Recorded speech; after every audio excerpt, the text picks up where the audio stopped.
All right. Thank you guys for tuning into the feed today. Before we get started, want to give everybody just a little bit of a heads up, some information leading into February. We're going to be doing a drop at Positive Vibes on February 14th for everyone that's watching this now. If you guys are interested on putting any money down on any of these early numbered full bodies for the year, you can do that now through Positive Vibes website. I believe their website is positivevibessmokeshop.com. Go check that out now. I usually drop a link in the bio here, but have been getting flagged for some sort of issue from YouTube. Trying to figure out a better way to do that, but in the meantime, if you guys need to go check out any more information on this, there's also a link on the lerktheworld.com website in the sponsors tab. You can go there and follow the link directly to Positive Vibes website. Before we get started today, a little bit of info on who we're interviewing. We are interviewing Solo Glass. This is already recorded content. We actually recorded this January 8th. Okay, so we interviewed with Solo Glass during the live stream. This happens monthly. Solo Glass actually has two Instagrams. One is going to be at solo_glass.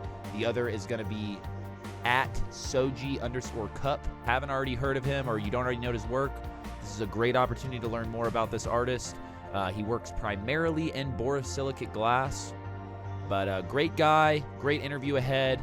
Thank you guys for tuning in, and I hope everyone has a great day, great rest of their January as we lead here into February 2021. And we will be back with another interview early next month. But if you guys want to check out any of this info on how to get into these live streams, how to get a part of these raffles, there's going to be a raffle in this video too. You're going to get to see that at the very end. If you want to figure out how to be a part of that, go check it out now, lerktheworld.com. You have to be a monthly subscriber. Subscribe to this YouTube channel, hit that thumbs up, show it some love. But yeah, go check out lerktheworld.com. There's a tab that says Lerk subscription. Click that, find out some more info. There's links there for the next 3 months worth of these live streams. So thank you guys for tuning in. I'm going to go ahead and hop over now and get you guys into the stream. Prepare yourself for Solo Glass.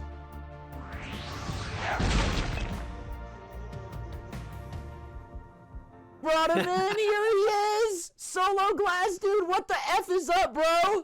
How are you? What's up, man? Dude, long time no talk. I'm doing good, son. I'm doing good. We cannot hear you. Can you hear me now?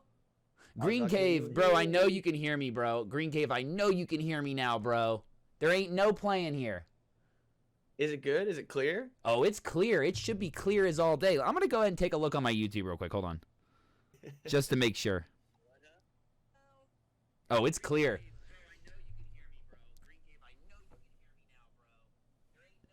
Yee.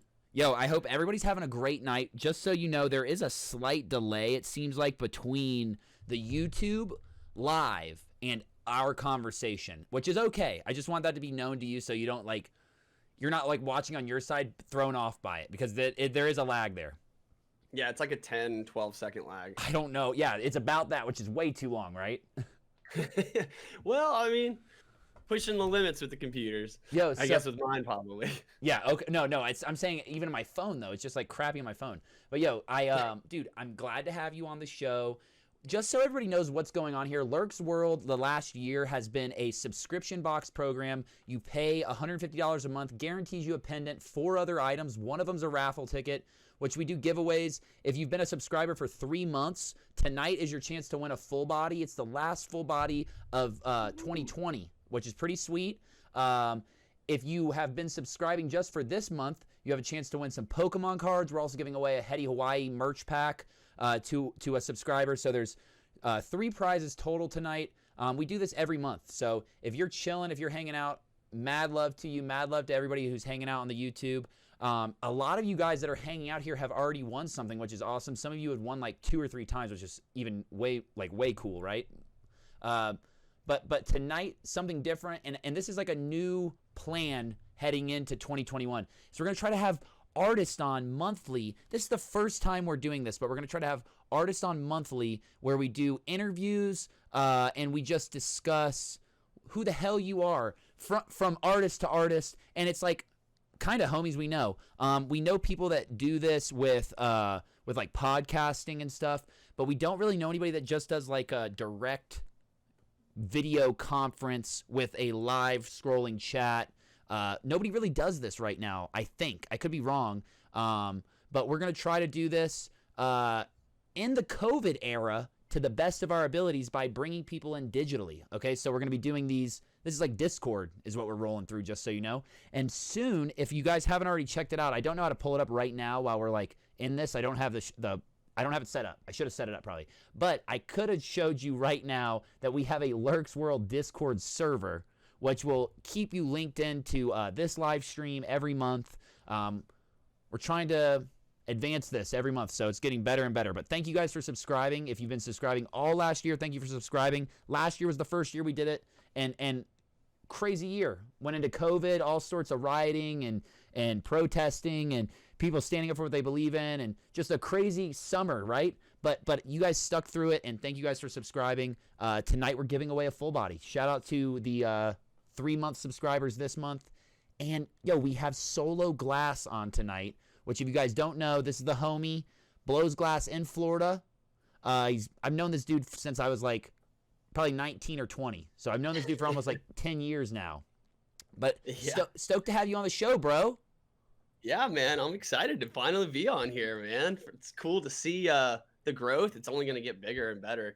Hey, just to step back for a second, I saw that awesome picture of Dali in the subscription box. Yeah. Oh my gosh, what an amazing pose. You just got to get, yeah, right? The scared shitless. The scared shitless. That's what that's called. Oh my god, that was perfect. That should have been like a badass mixtape album cover. Yeah, dude, I could have seen that. I could have seen like an actual cassette tape though.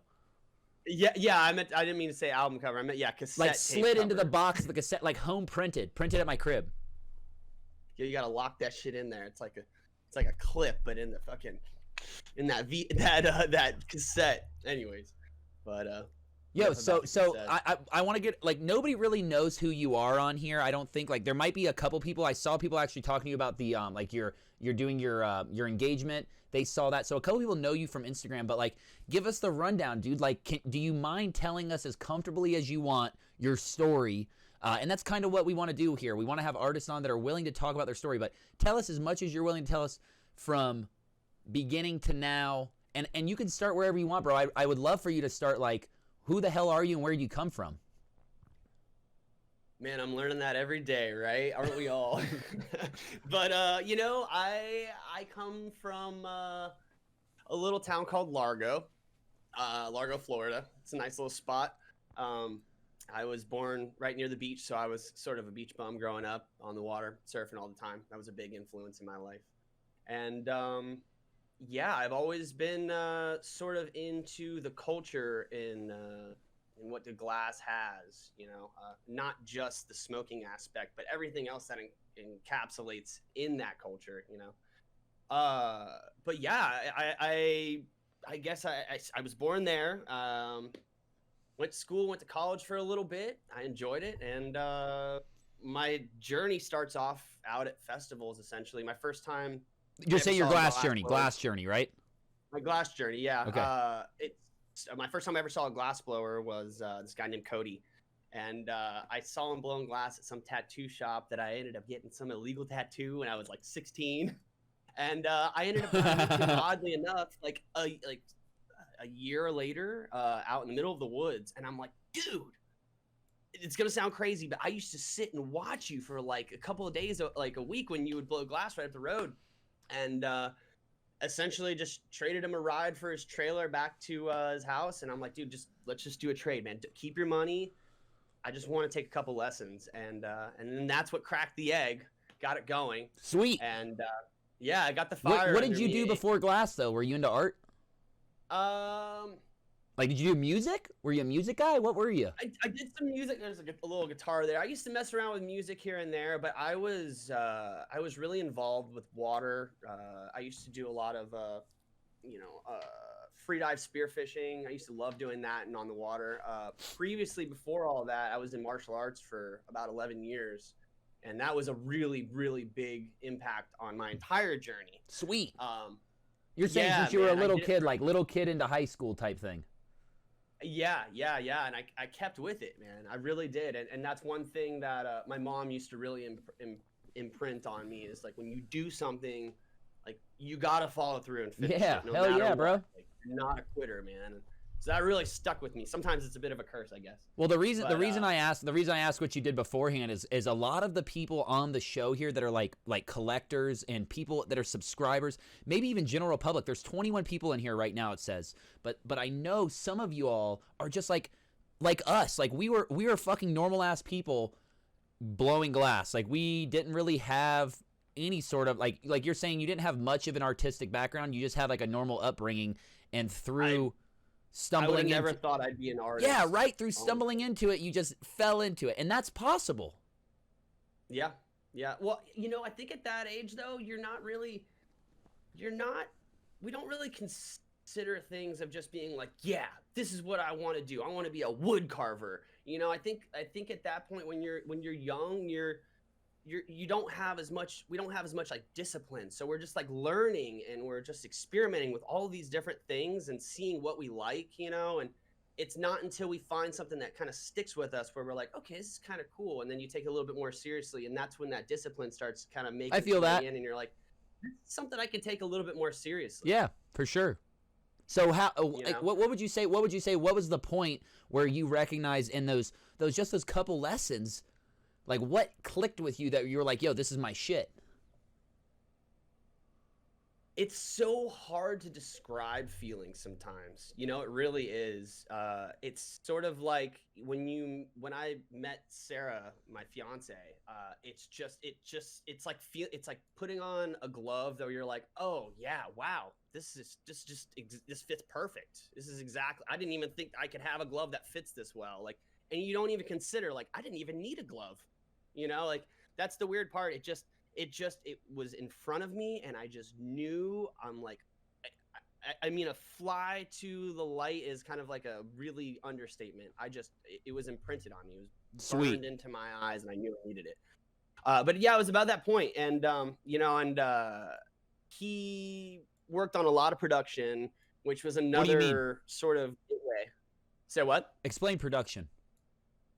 Okay, yeah, I'm happy you asked that. Sorry, I forget that sometimes. I'm so used to just like there's a lot of new glass blowers here, like, and a lot of these people actually want to learn how to blow glass. So like educate them on like what the F, how did some random dude who was into martial arts, grew up normal as fuck, got into it, saw the flame, was attracted like a moth to the flame type of deal. But on the back side of that, like production now, what does that mean? So production is essentially a body of work where you're doing a repetitiveness at a set. See, like that's where the linguistics get weird. My first time meeting Saki Bomb, she corrected me on. I was like, yeah, I want to try to get out of production. She's like, stop right there. You're doing production no matter what. And so it's a tough thing to delegate with a classification with linguistics when it comes to production. But essentially, at that time, it was spoons, fume spoons, slides. Your basic smoke shop accessories that sell. I get what you're saying. You guys get what he's saying, right? Everybody hears him? Yes, I hope that's clear enough. It was just basically what I was working on at the time was like, can you hear it?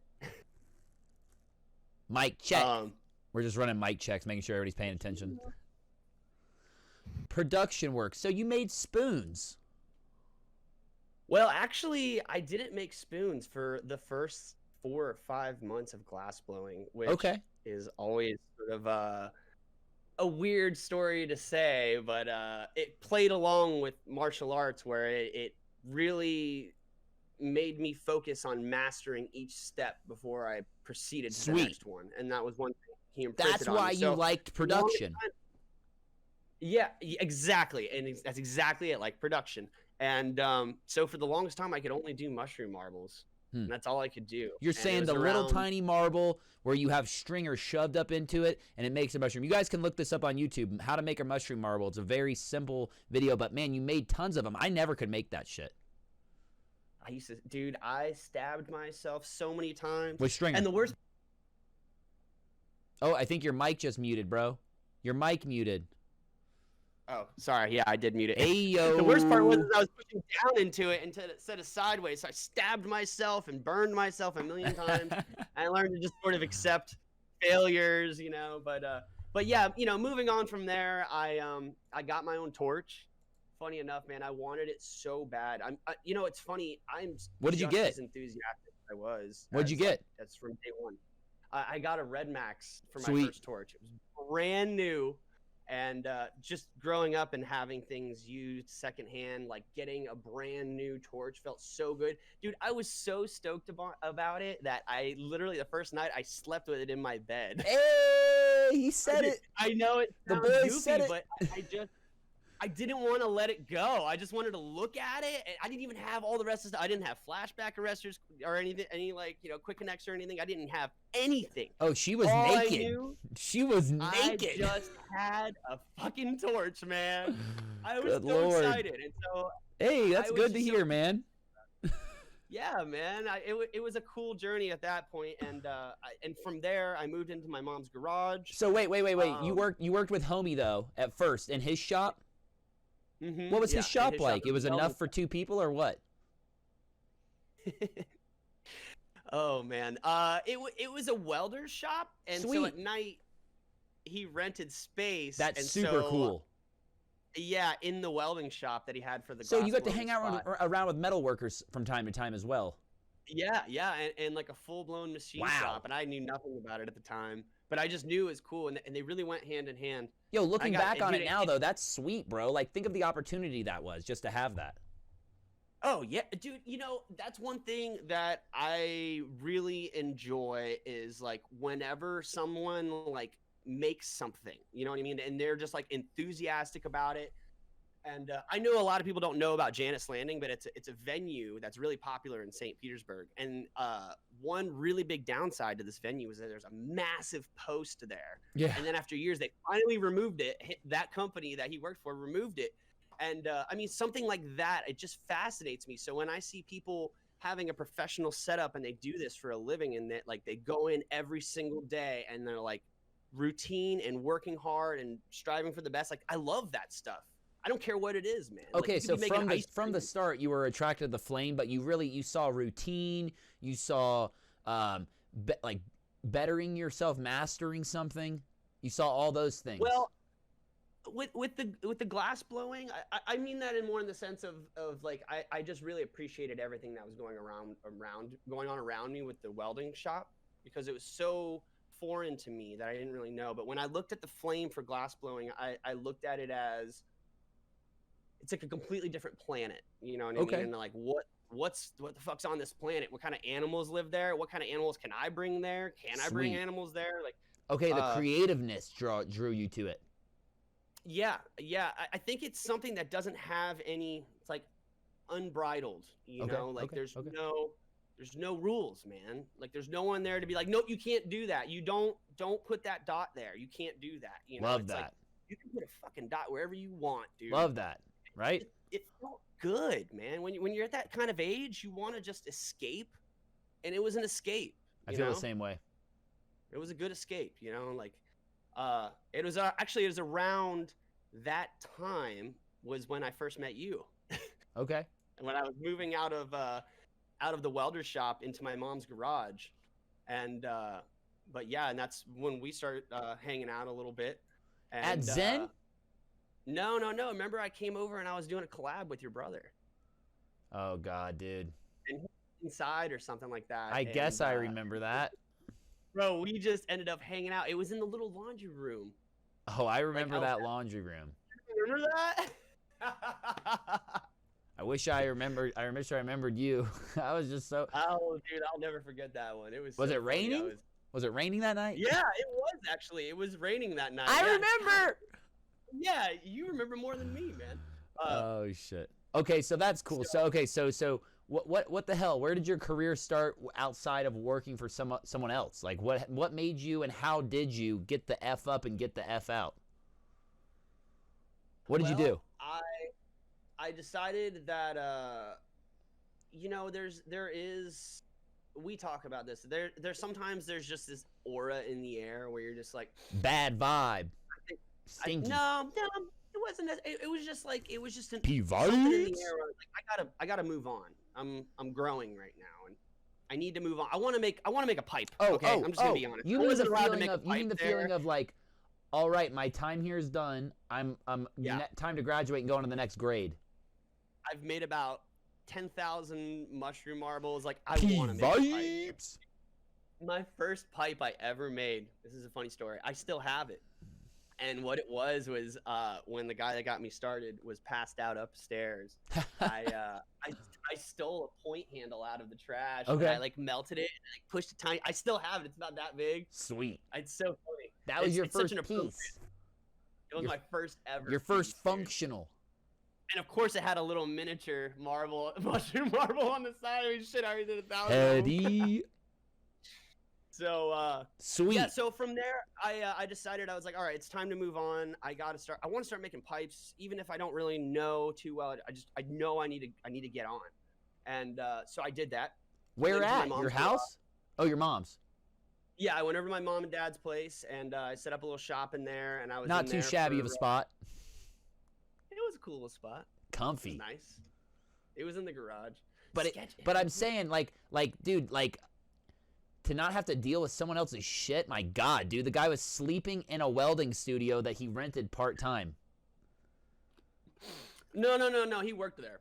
Oh, okay. So he worked for them, and he worked after hours. But okay, I get what you're saying. And he slept there. It sounds like too. He was just taking a nap up there. He wasn't. Either way, dude. Now you're out of that spot. Now you're set up on your own. That's sweet. So what did you do for a kiln? A A lot of people want to know that, I'm sure.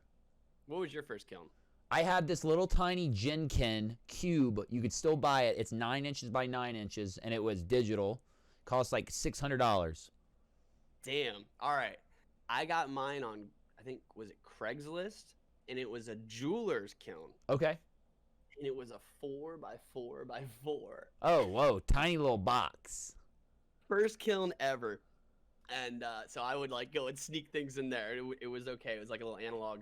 But later on, as time went by, I ended up making friends with this guy who was like a local kiln repair and maker guy. His name's Rob. Rob's Kiln Repair. If you're ever in Pinellas County, you need a Rob's Kiln Repair. Awesome. Shout out Rob. Big Daddy Rob. You know about Rob. That's the boy. He'll repair your kiln and your power box. He gave me a massive kiln that he converted over. It was a ceramic kiln. I remember this. Yeah, and he converted it over, and it was nice. It did the job for the time. I just knew I just wanted to just keep mowing forward like a snowplow, and it's like whatever thing was, I just need it, go on, move on. Get on, move on. I'll figure the rest out in the wake, you know? And so, yeah, I worked in my mom's garage, not to get too caught up in that. But from there, I moved, and I was blowing glass about 3 feet from my bed when I lived in Clearwater, Florida. Sweet. And yeah, I had moved, and I didn't have anywhere to blow glass, and I set up a whole ventilation in my room, and sealed off all the air just so it would have enough intake. And but you owned the whole place? What? You rented a house? Yeah. I rented a house. My grandmother passed away. Okay. And she had like a year left on her apartment, and I Okay. just had to pay like a certain amount of like fees or whatever. So I just did that for the time being. Sweet. And I was blowing glass in the house. Okay. And that makes sense. it was a little. I did it. But for there was no about- garage or anything, is what you're saying. No, I was out of the garage. In fact, there was a small period where. No, I'm Cody saying and there I was had no a- garage at this house. That's why you were doing your bedroom. No. It was townhouses. Okay. Oh, okay. So yeah, so I was blowing glass out of there, and I would go up to Zen to pick up Zen Glass out in St. Petersburg. It's a Studio glass down in studio Florida. out there. St. Petersburg, Tampa Bay. In Florida, yep. Great spot. And so, yeah, I would go out there just to pick up supplies. And I had known Josh and Dave for a little bit. They just knew I was just like some kid learning.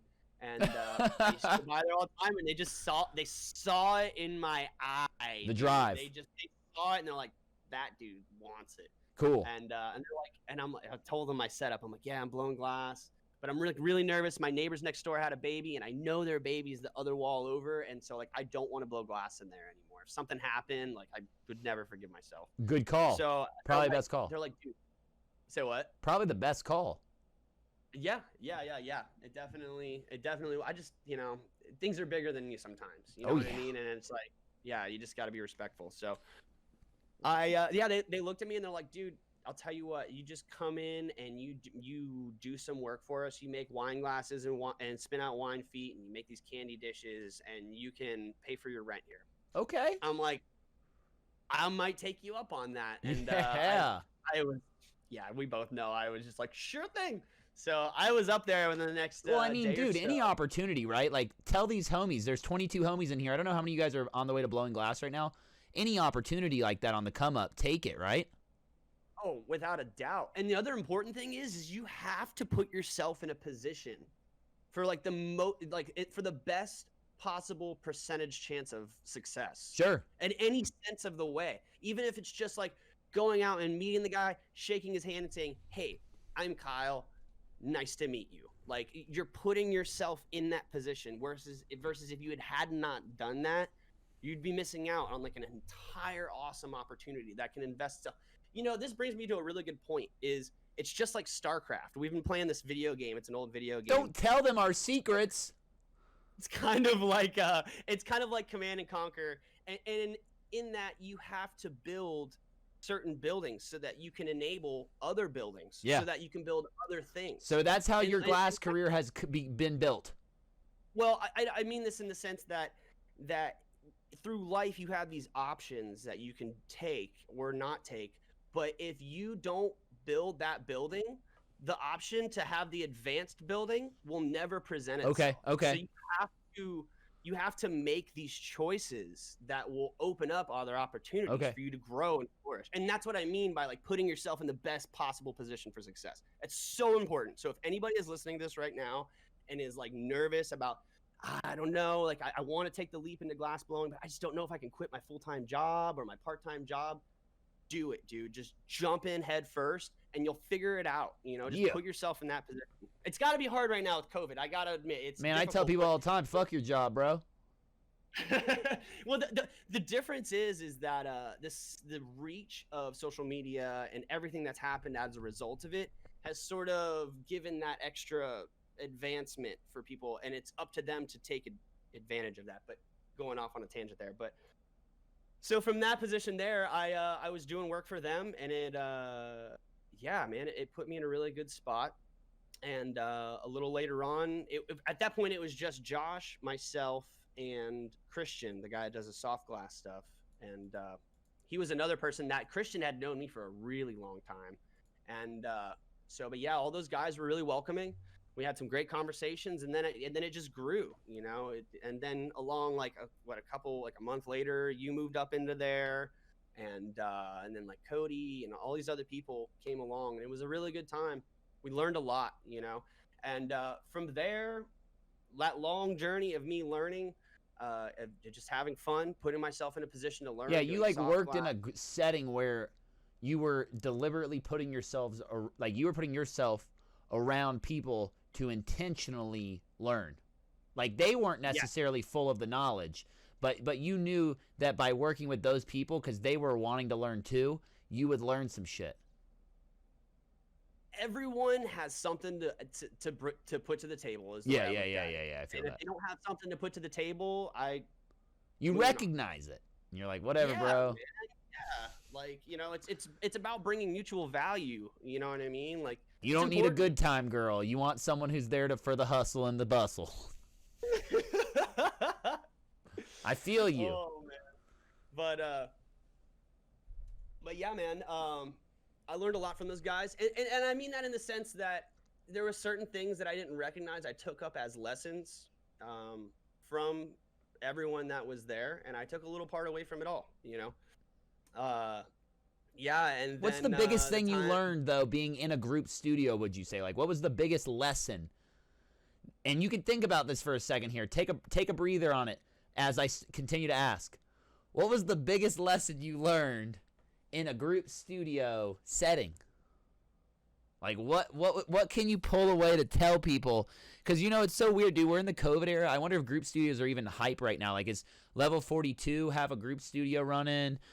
Even if they do, my point here is like group studios might not be a thing again for a while. But prior to 2020, they were a big thing. And like 2011, it was huge. 2012, it was huge. 2013 was huge. What's the biggest thing you learned rolling around multiple group studios? Not a 2 or a 3 person. I'm saying like 9, 10, 12, 13 people.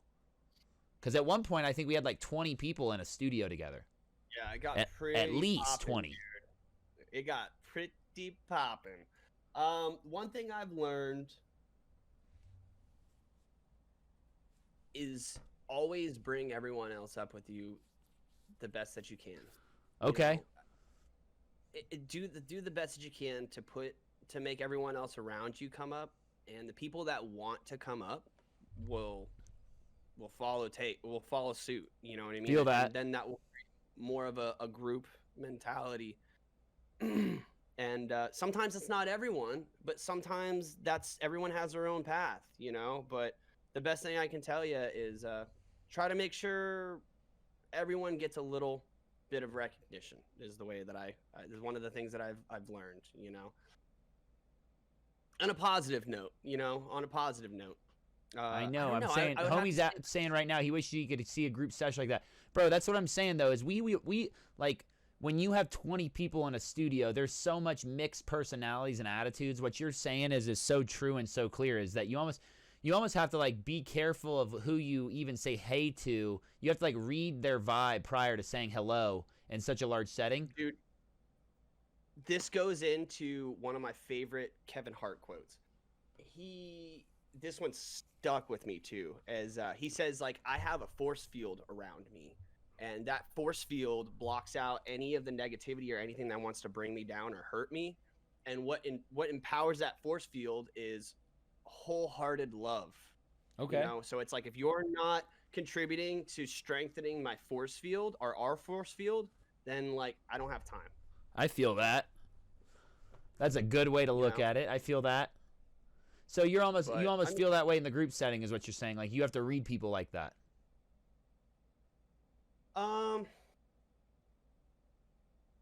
At the end of the day, it's just, how do you feel?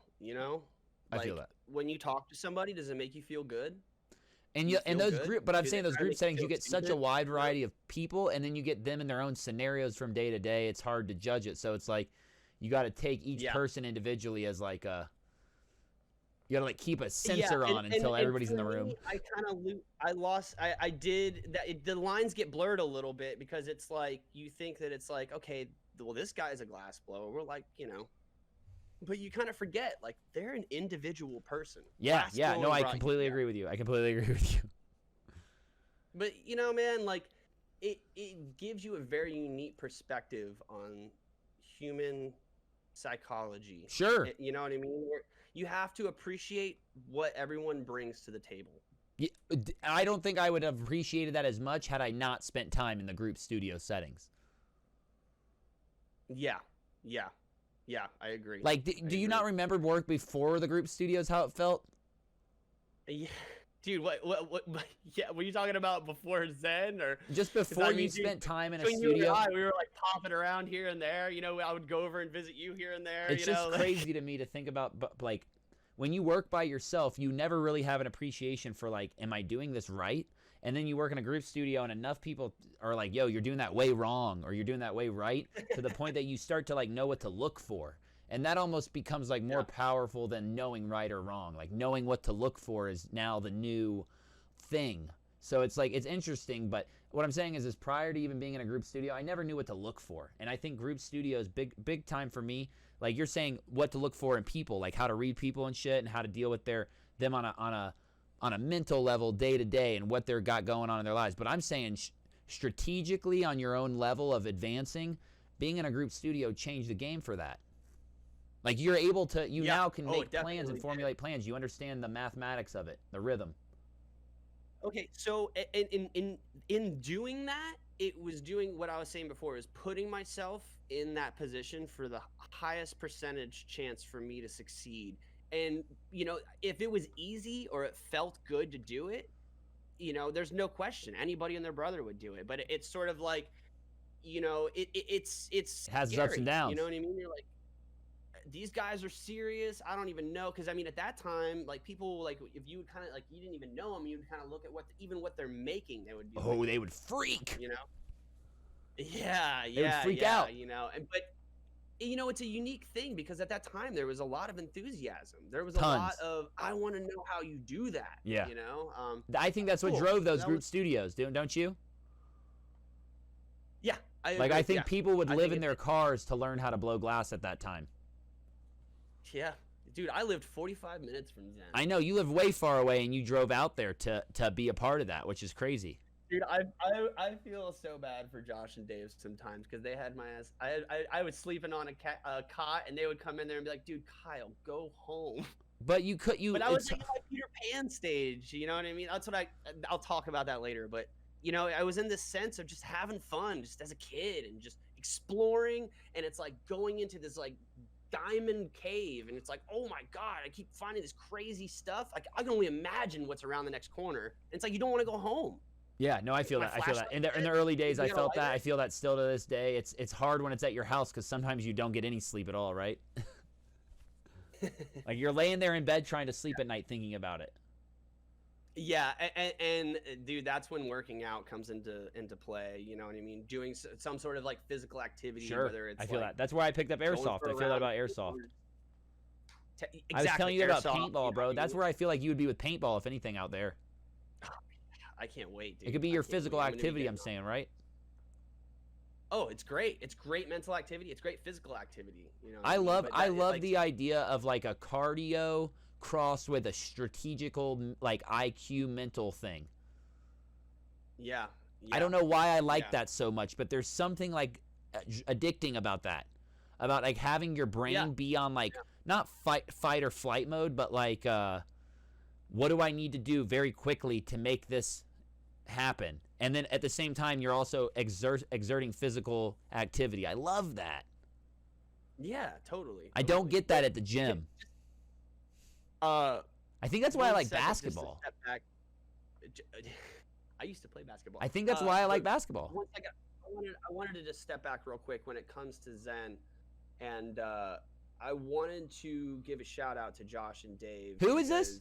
because Josh and Dave. At I'm Zen, just fucking with you, bro. the I know owners who of they Zen. are. I know, but a lot of other people might not. Tell them who they And, are. They really, dude. They took a chance with me. They took a and chance with there are all of certain us. We're a bunch of people in my life- heathens.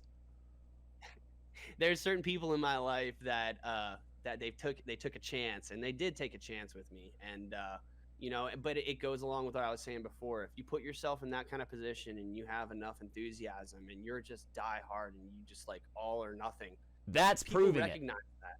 That's proving it right there. Say what? I said that's proving it. Yeah. Well, I No, I feel that agree, I so. feel what I'm telling you is on their level, and they're not talking for themselves right now. I'm talking for them, but they were at a gap in their life where it was almost like we have to use what we have at our accessibility to make this happen, because there's not going to be a tomorrow in the same way that there is a today, and there's definitely not going to be a yesterday. So they almost looked at us like, okay, you guys are the best players on the team when it comes to like wanting to be here. Let's send you on the road, go work festivals. Let's send you to art festivals. Let's pack the truck up, drive away, come back 4 or 5 days later. They felt comfortable doing that because they looked at us and were like, you guys can do that, Where a lot of people that work there just come in for the summertime and will stay for a month or two. Yeah. So I feel like Yeah, like the risk they took, we were a blessing to them as well in that way. Like the fact that we hung around and lingered yeah, so it was hard. definitely mutual. I mean, Who but else is there now, definitely though? took- I don't know who else is there, but what I'm saying is post our group, our circle, not just you and me, bro, but like 6 or 7 of us, and then a couple other that we brought in. It's quite interesting, bro. Quite interesting. Oh yeah, it is. We reflect on a lot of those things very frequently. You know what I mean? And it was a unique time. It was very cool. I'm super appreciative. So I mean, how I did couldn't you even roll out imagine of there? How did you living roll in out of there? where What I ended would up be right happening? now. What? Oh, What ended up happening? Like, where did you go with your life? What happened? Oh, from there, That studio was a great you hit me studio, up man. and you're like, bro, listen, you have to come up here and check this out. Oh, And in I'm like, Tallahassee, where you're at yeah, now. yeah. Well, the lease was running up with the house I was at, and I was kind of like, well, I could either stay here or I could figure something out. And you're like, dude, you just recently moved to Tallahassee. And you're like, dude, you gotta come out here and just check it out. And I came out there with Alex, one of my old apprentices, and we stayed the night, checked it out, hung out and talked, and then you took us out to Maple Street, and that sealed the deal, That man. spot's fire. The chicken and waffles from Maple Street. Oh. That spot's fire. You know what's funny is the only other spot they've got is in St. Pete now. I know, which it's is right next. so It's where ironic. Daddy Cool used to be. Fire. Anyways, but so yeah, I went home and I'm like, I'm moving to Tally, without a doubt. You know, because I saw that next studio and I felt it felt right. You know, it saw felt the like group this is a studio. stream. Yeah. It was Give a us the group rundown. studio. Give everyone the rundown. So it was a group studio, and at the time, Where it was pretty this? full. This was at a little spot called Railroad Square. It was a really cool spot. Actually, you know what's funny? I just got my hair cut just the other day. Hey. In the same spot as the old shop. I didn't Oh. notice it till I walked out. I'm like, this is, oh man, it's completely different now. But essentially, what it is it was a warehouse district, and it was sort of like dipped down to this little spot. It was right next to a railroad track. There used to be a bunch of homeless problem back there and drug problem, it was really rough. And at that time when I first came out to check it out, right when they were building it, it was like, damn, this is gonna be interesting. They had the house of plywood. It looked like the house of plywood, man. Do you remember that? They looked like something out of a Tim and Eric skit. It looked like unreal. I couldn't believe it. It looked like it belonged like in a Wait, carnival. are you talking about right with, next like, door? a selection of different plywood that just were goofy or Are you something. talking about It right was the next door? weirdest- Yeah, well, it was in the plaza area. It was on the way out. It was this, yeah. Anyways, sorry. House of plywood. So I remember there was a weird. I remember there was a weird thrift store, like a really weird thrift store, and I Yeah. remember there was like Yeah. a theater, like Across an the street adult from there. theater, like thespians type of thing. And then I remember there was a Yeah. coffee shop. I remember there was like a record store. I remember there was a brewery. Oh yeah. Well, video arcade game. I remember yeah, there they was moved a the brewery- sweet ass arcade. Yeah, that arcade was retro as fuck. But It yeah, there so was a cool. studio there, and we blew glass there. Yeah, it was a really nice studio too. It was a very nice studio. And there was a classroom there too. Yeah, there was like a wall in between with a couple double doors, and so there was like a big bench or a big table, all tiled and whatnot. Really nice ventilation. And then the next room over where the shop, where the studio was probably what, like 8, 10 spaces probably. And Like 5 on each side, 6 on each side, right? yeah, something like that. And then there was And- that one dude who had that one big ass fucking spot right up front next to the door. Yeah, yep. That spot was Uh, nice. Yeah, well, multiple people run What? that spot, but I think that was Austin. He Uh, had a TV then. yeah, he did. That was such a nice um, spot. That was. We all wanted. So it. yeah, so what We all happened wanted though? it. Like why did what not what happened, but like that studio's not a studio, not a group studio anymore. No, I. Or is there still after, glass blowing there? No, there's not. No, it's a barber shop now. It's a shop. No. That's what I'm saying, Well, got I my know haircut. that there was no, where you're saying the barbershop was, it used to be a shop. You're talking about the soft glass spot. No, you're telling me the barbershop is where the smoke shop was, right? No. It's where the old studio was. Oh, really? Yeah. What- That whole part's all concreted in. There's like a couple steps. That's what I'm wondering. Yeah, Like, what it's did they do totally- with the door there? I think they just took all the doors out. That sliding barn door. Yeah, it was big. We were in there during Hurricane Michael. I don't know how that shit didn't blow away. How random of a door.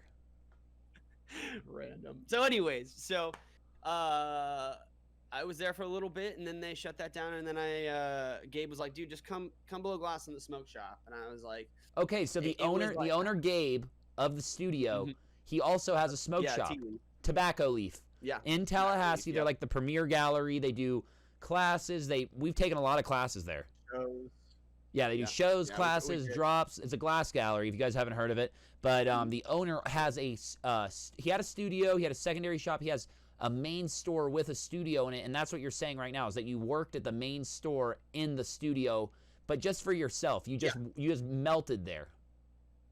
yeah, Okay. yeah, I did. And it was really cool of him to just open the doors up, and he's like, "Dude, just come hang out in here." So Sweet. started doing that. I enjoyed it. I got to it gave me a unique perspective, for the smoke shop side that I needed, that I didn't know I needed too. Um, You got to it see gave the me a business. perspective. Yeah, yeah, I got to see the Cool. business side. Yeah, it was unique. It was cool, and it was something that I was really happy that I got to go through. I didn't like work there or anything, but I got to hang. All of my friends were there working and whatnot. So they would come back in the back and just see what I'm working on or something. And I would ask them. I could have full reign of asking them questions of stuff. And so, anyways, it was about that time. I was trying the new Puffco Peak. Um, Vaporizer. my Hash buddies. vaporizer. Yeah. Cannabis. And it was a buddy of mine. I don't know if he would feel comfortable with me sharing too much more, but shout out to you, homie. He was like, he's like, dude, you got to try this thing. It's called a Peak, and I'm like, okay. And they hadn't released it yet. Okay. He was just out at I don't know which expo. I think it might have been. You saw him at an which one, expo and tried this damn thing? No. He got it at an expo. Okay. I think it was right before it got released, or right when, like the day it got released, or something. I think he got it a little early. Hype boy shit is what you're saying. It was hype boy shit. Hype boy. Okay. Yeah. Dude, it's Refill your coffees. It's homie. So he always gets that shit like that, So he's like, dude, you gotta try this out. And so we're sessioning and whatnot, and he's like, dude, he's hyped, he's enthusiastic about it, and I'm like taking a figure. I'm like, well, there goes my career, like as like a joke, because it worked so great. I'm like, damn, this thing awesome. And I was like, man, Kyle, quit being a little bitch, dude. Like, how can you use this to your advantage? And then it just like, blink, it like clicked in my head. Like it was one of those moments, like with a glove that you didn't even know you even needed, that fit perfectly moments where it's like, aha, I guess you could say. And I was like, I'm gonna make a fucking recycler for this right fucking now, like 2 weeks ago. Yeah. And you were already making like at that point, like we haven't really even spoke about your glass. Like we spoke about your journey. Yeah, my body of work. But leading up to this point, I remember you did like, there was a long time you did production, which is what we talked about. After the production, you did a series of like different heady pieces. Like you made some sculptural stuff, you did some recyclers, you did like the cup series. I think you did some like molds. You were doing some molds and stuff and having fun with molds. And then, but really the recyclers, the recyclers got big for you, like big time. Yeah. And then where did you go? So you just took your design that you were already making and then put the peak. You made the peak base for it, correct? Yeah. And that was a very unique thing, because if I didn't have, you were the first one. Yeah, but it's a weird connection for not knowing any information now. And this is before they released the schematics and all that other stuff. I just grabbed my calipers and I like studied it. I'm like, oh, this is really weird and unique, but I think I can do this. It's really like for a while when I was still making them, they were constructed on the lathe. So buddy of mine, James, was helping me out. We were both sort of like working together on it for a while. And but before all of that, on the first peak attachment, I just sat on the bench and I'm like, all right, I'm just gonna do this. And homie came in there and he's just like, I gotta watch this. And so I studied it. I made a perfect little recycler for it, and I'm like, oh shit, this is gonna be awesome. The next morning I woke up and I was like, oh man, I don't know if I should post it. Like, I don't want to piss any of the guys off at Puffco. Like, I don't want to rub anybody the wrong way. Like, I I don't feel know if they that. got Yeah, for sure. copywritten and I wasn't like allowed to do that. Like, I don't know. Like, and I think I was talking to you or something. And you're like, bro, fucking post that shit. I think it might have been you, it might have been someone else. But they're like, dude, who fucking cares, man? Post it. So I posted it, and it ended up being the first peak attachment ever. Like, wow, aftermarket peak impressive. and it was clear. Yeah. What? It was clear. Yeah, it was clear. I did an auction for it. The auction went tremendous. You know, I got like a whole bunch of, you know, action on it. And later on, talking to Roger, you know, he was telling me about how he was just like, he was out at an expo and he was just jumping up and down. He was like, dude, I was on a completely different level of happiness. He's stoked. Like, what this is. Yeah. So yeah, that's later on down the story, but he got a chance to tell me in depth, like how excited he was, and Kevin and stuff. That's awesome. It meant a lot. That's awesome. What I mean? So he was right on board with like pushing that hole, and he's like, yes, you know, propped me up in a good spot, you know. So like, wait, did that now let me ask this. Did your helmet series come into play like because the peak attachment was there, or did you want to do those helmets and then I haven't even gotten the helmet.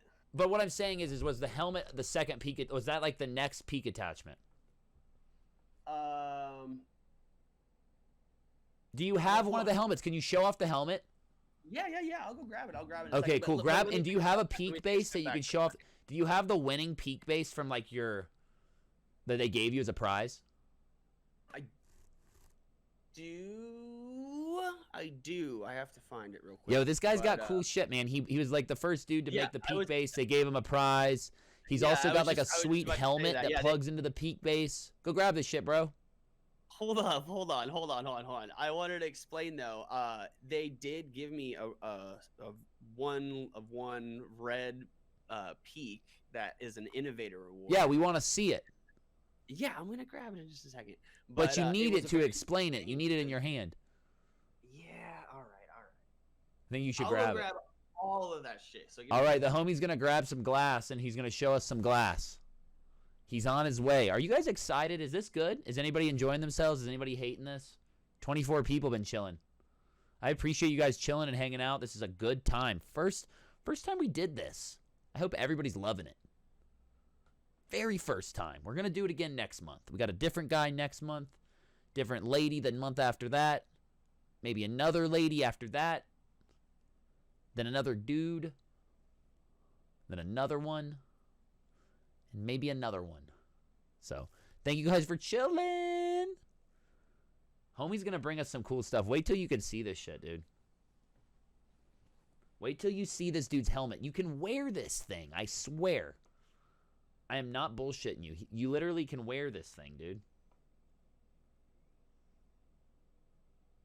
You can put this thing on your head, wear it, and smoke out of it. Here's the helmet. Wait till you see this shit, dude. I gotta find the peak base somewhere. But... Yo, show him how to hit it. Yo, so here's... Show him how to light that thing up, bro. Damn, bro. What the hell? Yeah, this man brought the box from the bunker. Custom made. What you got, baby? Pull this shit. That thing ain't going nowhere, bro. That thing can be shipped out tonight. I hope everybody knows. You could ship it out to... Oh, shit. Damn. They want to see... They said put it on. They already said... Oh, hell no. Where's the base? Where's the base? Oh, it's got water already in it. That's filthy. Come closer to the camera so we can see. Holy shit, dude. That is impressive as fuck. Dude, look at this thing, guys. Oh my god, once in a lifetime opportunity right now. Wow. Yo, look at his eyes. Wow. Okay, hold up. This is impressive as fuck. Can we get the lowdown? What's going on here? Okay, so this is a fully faceted 10 mil opal. Wow. Talk louder so we can hear you. All this middle Talk louder so we can hear you. Oh, sorry. All of the middle row is all faceted opals. Holy shit! Can you guys believe this? I'm gonna try to make your screen bigger so we can see just you. Hold up. Hold up. I should grab my flashlight. Maybe you can see. Like, look at this shit, guys. Holy fuck! It froze. My God! Look at that thing, y'all. This is impressive as shit. What the F? Let me take the advertisements down, dude. This is more worthy than the advertisements. Holy crap, my dude. Okay, so what the hell? What inspired you on this? Oh, well. Say it loud and clear. We want to hear it. Okay, so sorry, I gotta put my microphone over here. Is this better? Okay, I cleared the floor for you, bud. Run it. So Puffco was doing their competition, right? And I felt like I was like, man, I feel like I want to do like a gas mask. You know what I mean? Like I think like a gas mask, kind of like where it's like you could put a peak here and a peak here. Like that would be kind of cool. Where's the peak? Where's the base? I gotta find it. What the F, dude? We want to see the thing shoved up into it. Hold on, I gotta see if I can find it. Hold on. Does anybody else want to see the peak plugged into the damn thing? Or is it just me? Autofocus, autofocus, autofocus. Dun, dun, dun, dun, dun, dun, dun, dun. I'm trying to get the autofocus going. Anybody else want to see this thing plugged up to a damn base or what? The autofocus sucks on this camera, y'all. Good Lord. What the F, dude? Yo, I hope everyone's having a freaking great new year. What the heck? This man right here might be the craziest man I ever seen in my entire life. This man is smoking with a damn helmet, and it's not one of those bullshit plastic gas masks that you see at the Chinese smoke shops. This is the real deal. This is the real deal Holyfield right here. There's no BS in this. This is as real as it gets, okay? Holy effing crap, y'all. Can you guys believe we're watching this? Can you guys freaking believe this? Oh my, what the F? Hold up. There it is. We're almost there. Oh, I can't believe we're watching this, y'all. I'm serious. Blows my mind. This dude's crazy. Yeah, I want to see him take a dab out of it too. No, dude. So no, say it ain't so. Can you put it back on? Yeah. Oh yeah. Oh, I got the miniature version for it too. Show us all of them. I didn't know you had more. Oh yeah, I got them. Okay, so everybody understand this. This man is an artist, and he has art for sale. There is no playing here. Holy effing shit! Look at that one, dude. Yeah, it has a recycler. Whoa. Wow, he's just tossing this bitch around, dude. Look at that thing. Oh, my God. Wow. Wow. Wow. So the other one doesn't plug into a peak. It's just a recycler. Put the helmet on. Put the helmet on. All right, hold on. This shit is crazy. I hope this guy doesn't fucking fuck up here. I hope this dude doesn't fuck up on live. Chip a tooth or something.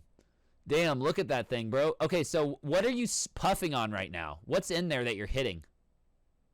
Okay, so this is how it goes.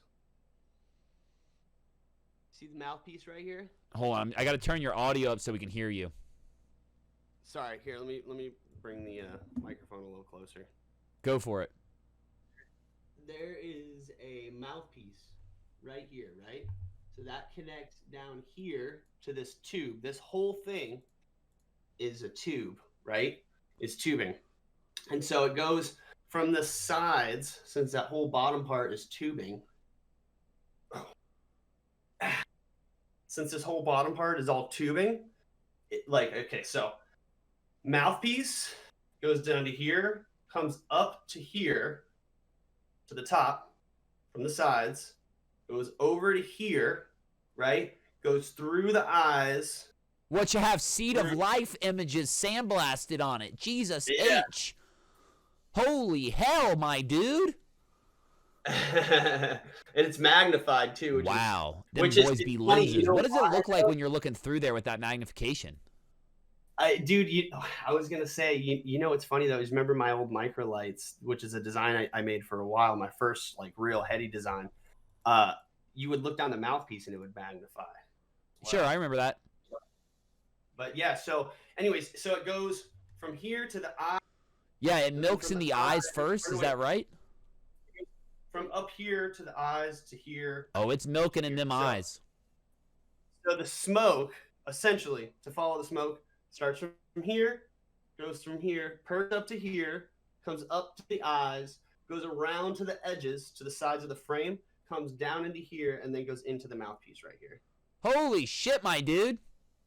Yeah, there's opals all on the crown, too. It's all UV as well. So, like, all the blue stardust is actually atomic blue stardust. And the orange and whatnot. Yeah, that's my favorite part is the top part. The horns. Yeah, I like that. I like how they connect to the back. But Dreadlocks. It looks like some shit from Alien or Predator. Yeah. I hear all types of things. I love it. I love to hear what people. Okay, so yo, tell me about tell now where don't you like you did these helmets recently or what the hell? What made you do the helmets?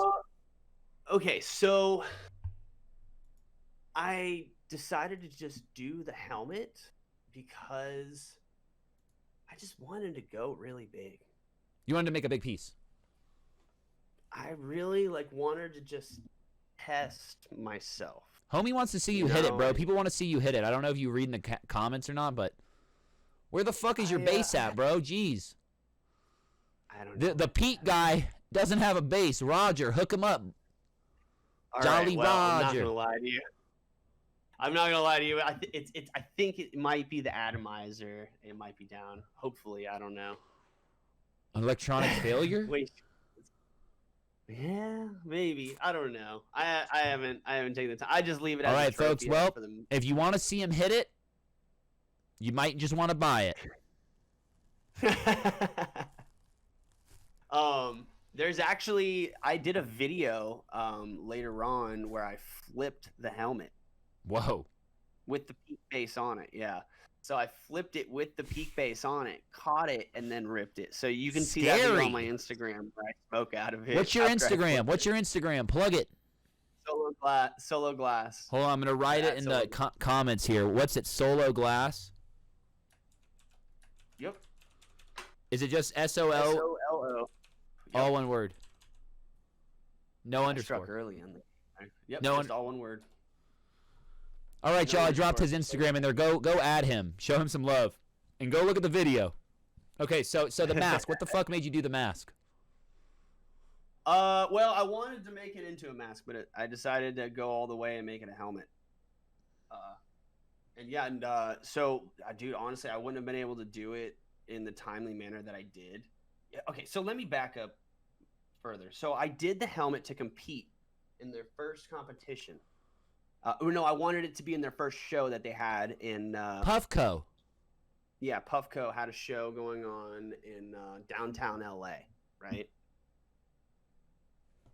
Oh boy, this story is what I credit. Oh my God! Wait a minute. Is this the story about how 2 Chainz wanted to have you on TV for that? No. I wasn't even gonna go into that, but yeah, we could get there at one point. Someone says, when did you make that video? That was like 4 or 5 years ago. It looks like. You know what happened, dude? Is I called him by his nickname. He just did not like it. He was like, "You're not going on the fucking show." What was that? I think is it like, what's his nickname? Isn't it like something derogatory or like? I don't know. Boy Someone in the comments is saying, when did you make that video? I feel like it was 4 or 5 years ago. No, well, okay. So the video of me when I first made the helmet. The helmet was about a little over 2 years ago, I think. Maybe it might be on 3 years now. And then me flipping it was, I think it was probably like a year later. I think that was a random whim. But anyway, so Is that, I don't know, you have to, can't quote me on that one. I have a pretty bad memory, but so back to what I was saying. So when it came to the helmet, I had this like ambitious idea, and it just grew to be way bigger than I was planning. A good buddy of mine, Mikey, he goes by Flick Glass, FLIC, glass, all one word. He was a young kid that was a real young kid that used to come and hang out at the old Tea Leaf studio, with like a couple of the other guys, and just hang out and watch. And he ended up, I ended up being good buddies with him later on. And I was like, dude, I'm doing this project. I would love to have an extra pair of hands. And originally he was just going to be the extra pair of hands. And, but yeah, he helped me out in the middle of like, he had exams and stuff. And he helped me out with so much like extra pair of hands that I just needed there to just do these things. But yeah, he really did. He really pushed it to the last minute for exams and stuff. And he was like, "Dude, Crazy build. How many days do you have on it?" I think I added up to be around like 400 hours total. Something like that. But it was a unique thing. Now I could probably do it a little bit more quicker. But I was exploring something, and that takes time. That takes time, and it also takes a lot of experience. What made you jump from like what you were making, which was just recyclers, though, to like jumping into the helmet idea randomly like that? Do you have anything purposeful that came from that, or did you just wanted to go in a new direction and that's kind of what you saw? What was the symbolism there? I have to explain this in a little bit more detail later on, but it was like what I call a sort of Peter Pan moment where I was just feeling playful. Yeah, you wanted to be young again and have fun with it. Yeah, it was sort of like, yeah, I was just having fun. Things were good, and I was like, dude, I'm gonna go so fucking hard on this show. I'm gonna like, I did the first attachment, I did this helmet. I did the first attachment, and now I'm gonna make this fucking helmet and blow the show out of the water, right? That was like my intention, I was really, really going head first into it, giving it my all, because I finally had a direction that was being unique, really unique, but it was a direction that I was really having good reinforcement on. Where people were really encouraging. But there was also at the end of it with all the helmet stuff, that's to be talked about later. But in the beginning of it all, people were very encouraging for the most part. So you stopped doing the helmets though, or just recently, or what? Or do you still do them? Helmets emerged. What? Do you still make them or no? Well, the helmets emerged into something a little bit later on. After I made the first helmet, I made the miniature version of the helmet, and I had a blast doing that. Especially, I noticed I was getting quicker, more efficient. It was something that I enjoyed, and I was really, really pushing myself. But to be honest with you, none of those ones sold, and it showed a lot of people were like all about it, but none of them sold. And I thought about it, and I'm like, man, I'm really biting off. Like, this is a big thing. That's literally, like, not just figuratively, like literally, they're big. They're large. They're not, ideal. Even the small ones, you're saying. Well, I'm getting to the small one. Like that one you just had there, that small one you just had there, that thing's pretty big. Yeah, that's pretty big, dude. That's pretty large. Like, I was joking around because, this could fit like a toddler. Does that one function through those discs as well, or? No. There's a recycler inside of it. Okay. So it has a joint that it's like a skeletal structure to the recycler. Yeah, it was an homage. But the cool part is when you look through those, it actually magnifies the perk. Cool. So I see that. I see that in the corner there. That's sweet. Yeah, I've always liked magnification on stuff. So. Always played with magnification. I'm sorry. I've always seen you play with magnification in glass. Yeah, cool. I don't know. I think it's cool. I think it's a fun thing. Yeah, it's fun. Yeah, and that's been a lot of my glass career is having fun. I'm having fun, and it's good for what it was in my life. But things kind of have becoming more disciplined. I'm more focused than I was. But I'm happy I got to go through all of those things and experience it, because it was very playful. I was like just having a blast on the playground. And that's what inspired this whole thing. And I just started just producing and not thinking to myself, I'm like, wait, this is a business. I'm not just like I don't even know what to charge for these things, and I don't even know if people want to buy them. You know what I mean? So it's like I don't even. So I realized I was like, man, there's a direction here, I think, but I have to give it some time. So I gave it a little bit of time, and I started redesigning some things and thinking about it. And so I started shrinking them down even smaller, and so I stared making. You got smaller ones. Yeah. I have some smaller ones. Show that off. Where's that one? Oh, okay, cool. Yeah, here, I'll grab them. Please grab a small one. All right, y'all. So he's got 3 sizes of these. What the hell? This guy's wild. Wild. He's got one you can wear, one that's a recycler shoved up in there, and now we got a small one. I wonder what the small one is. You guys think it's got a recycler in it too? So when I started making these... Whoa, whoa, whoa, whoa. These are like perfect size. Wow, perfect size. So it has that looks like a Halo helmet right there. Yeah, it does. But it was I get all types of different kind of like comments for helmets. Homie in the comments says you should make like a Halo helmet. I'm saying that one right there looks like it.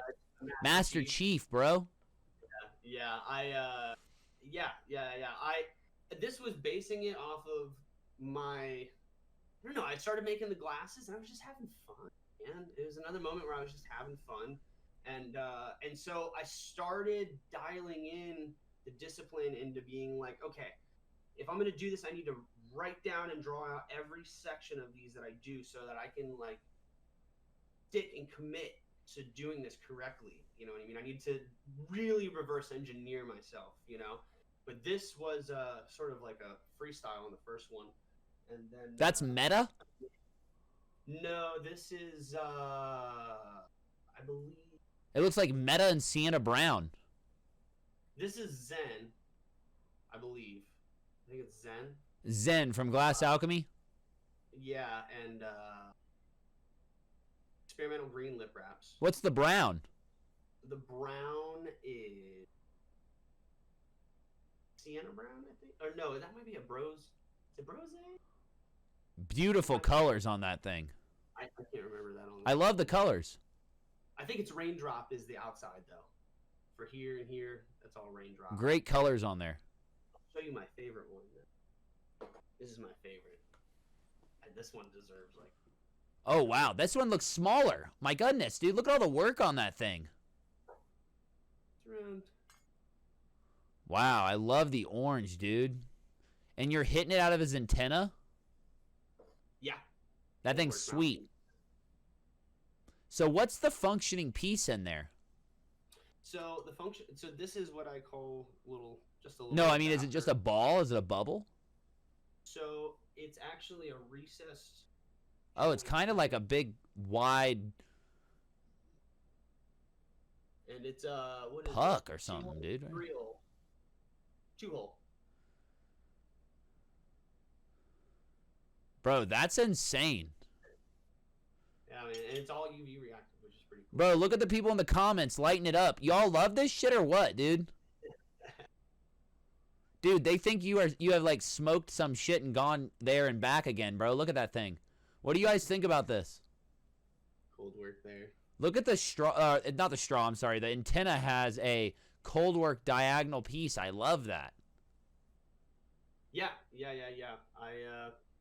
I decided I wanted to progress to that point with that. I like the orange one. That orange one's sweet. Thank you, man. I appreciate that. Okay, so how many of these do you have? How many of these little ones? I have 3 of them. I have another one. It's in Atlantis as well. That's super cool, bro. So, like, at what point do you say, like, okay, we got a good idea, let's run it?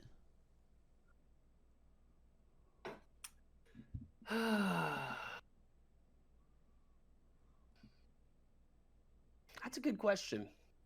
Yo, they're asking where they can get your work. The homies in the feed are asking where they can get your work. Do you guys want to ask some questions to him too? Ask him some questions about these helmets. Number 1, where can they get your work? Well, My work is. He says he wants to see more helmets on Instagram. Yeah, I'll have to. These people don't know about your work, bro. You need to blow this shit up. Those are perfect size. I agree too, Tyson. Perfect size. Yeah, they.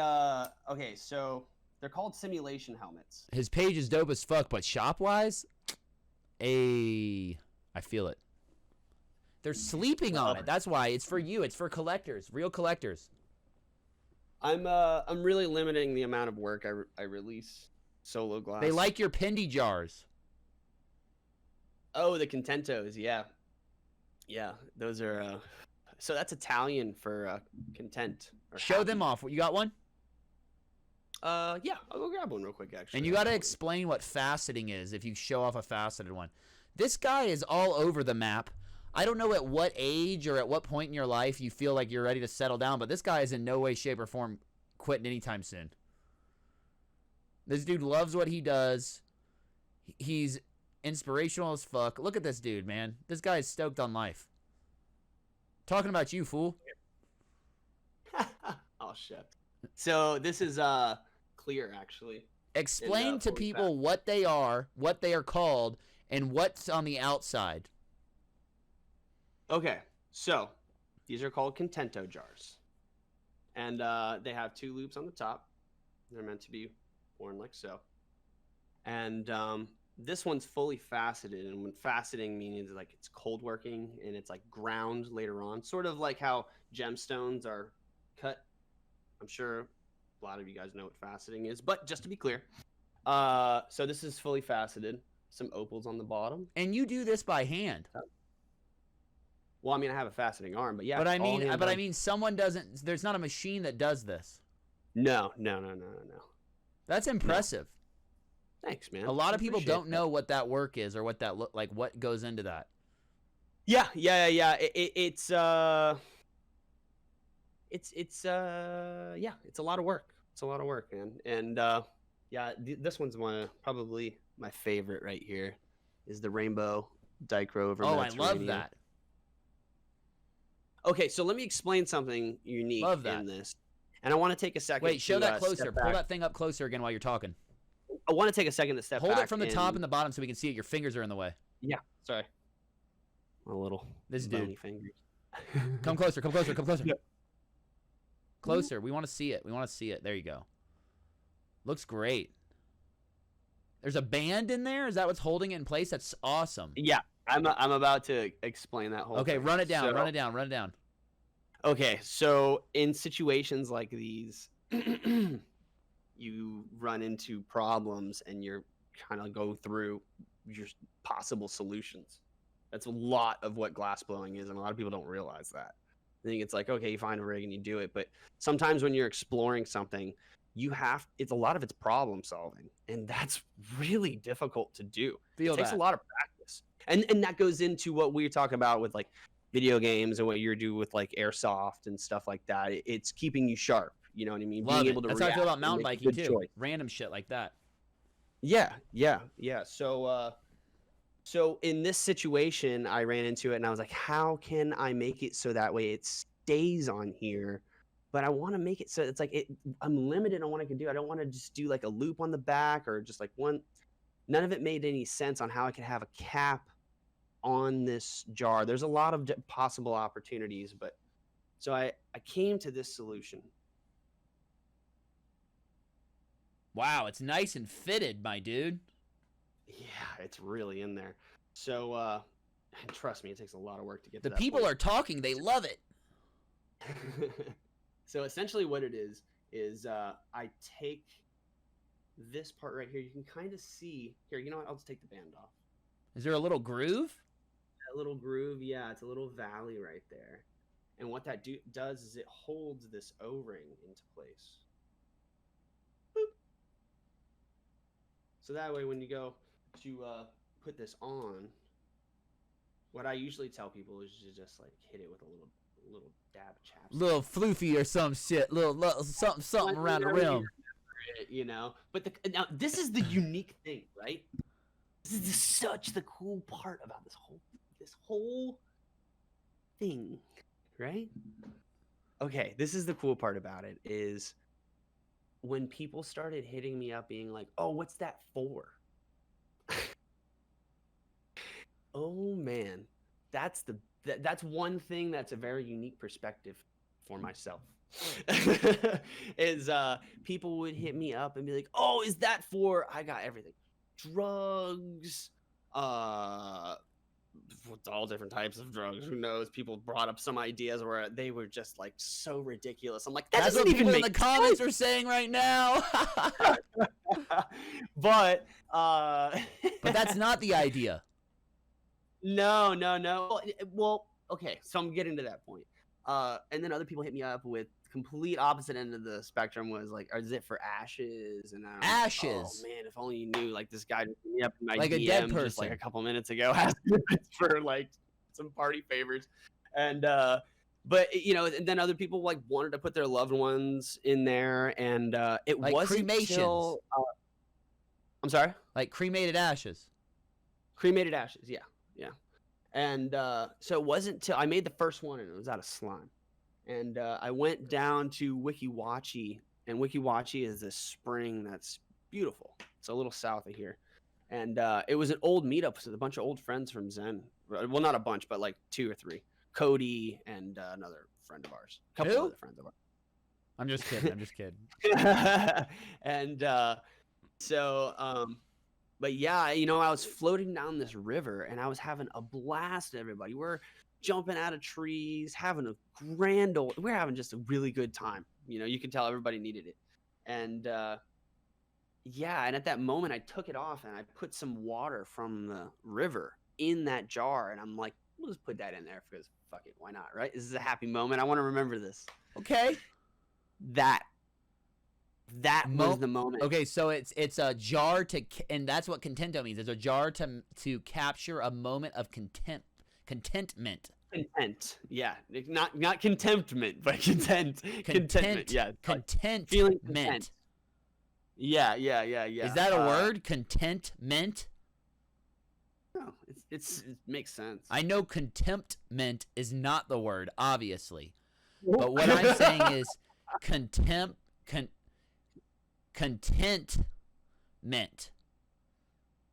is what you are to capture within it and seal it up for good. Whatever makes you happy. It's almost like a time capsule. Yeah, you could say that, yeah. But I didn't want to direct anyone to saying like, this is what it's for. Cool. It's for whatever you want it to be in a way that captures your spiritual being of being young and frivolous and happy and excited on life. Yeah.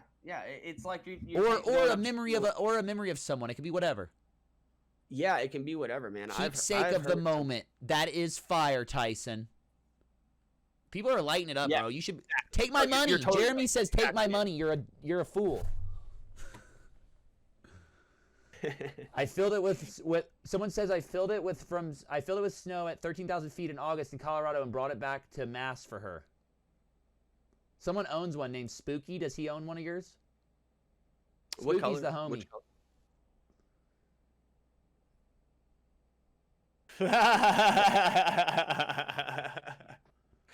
Oh man, that's funny.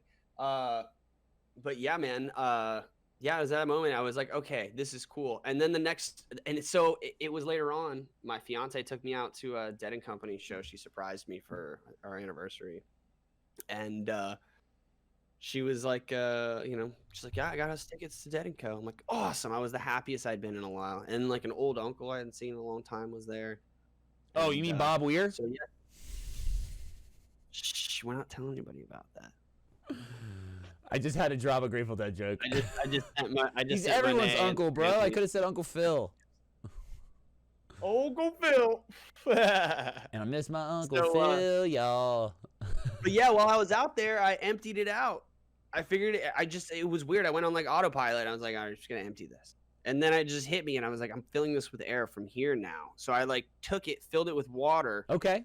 And then evacuated that out. And by evacuating it, it filled it with air from the area. So I was like, that's a really weird, unique experience. Because sometimes when you're pouring the bottle out and you're on questionable things, you look at it as the bottle's not emptying as much as it is filling.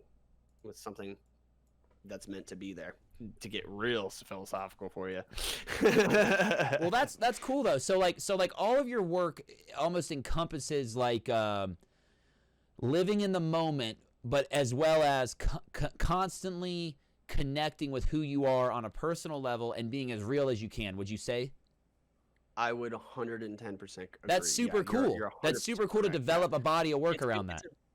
It's a personal route.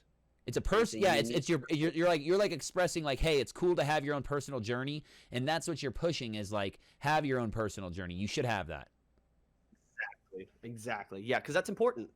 People need to see that. They need to see the journeys of what goes on. And that's and sweet. honestly, I skipped over. I totally. I want to take one. But yeah, no, you're totally right. But I wanted to take one step back and. When I was making the helmet, I had hit a deadline, and it really stressed me out, and I was losing a lot of sleep. And then further on, about a year later, I'm skipping over a big chunk of this because I don't want to but this is important to the story, to what you're saying with the personal journey.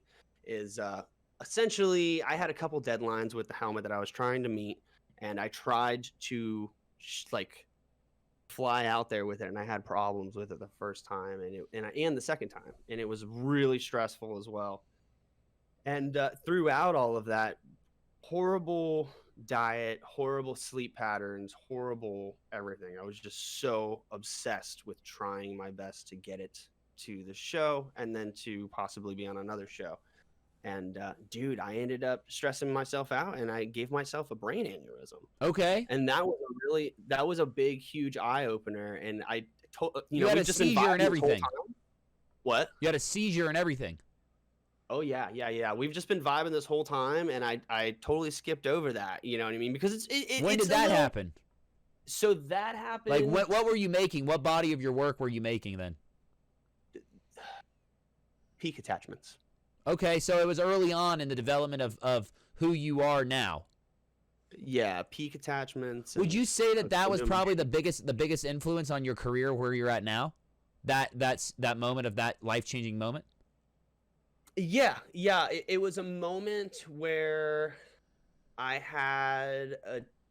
finally had some recognition of something that I felt like I was striving for, and then finally the world's like, whoa, what the hell is that? And I've been trying to do things where people are like, what the hell is that? Like doing the cube molds a long time ago with 75 mil and all types of weird things like that. Do you remember that massive inline to fab egg to multiple discs that was that tall? Oh, I remember it.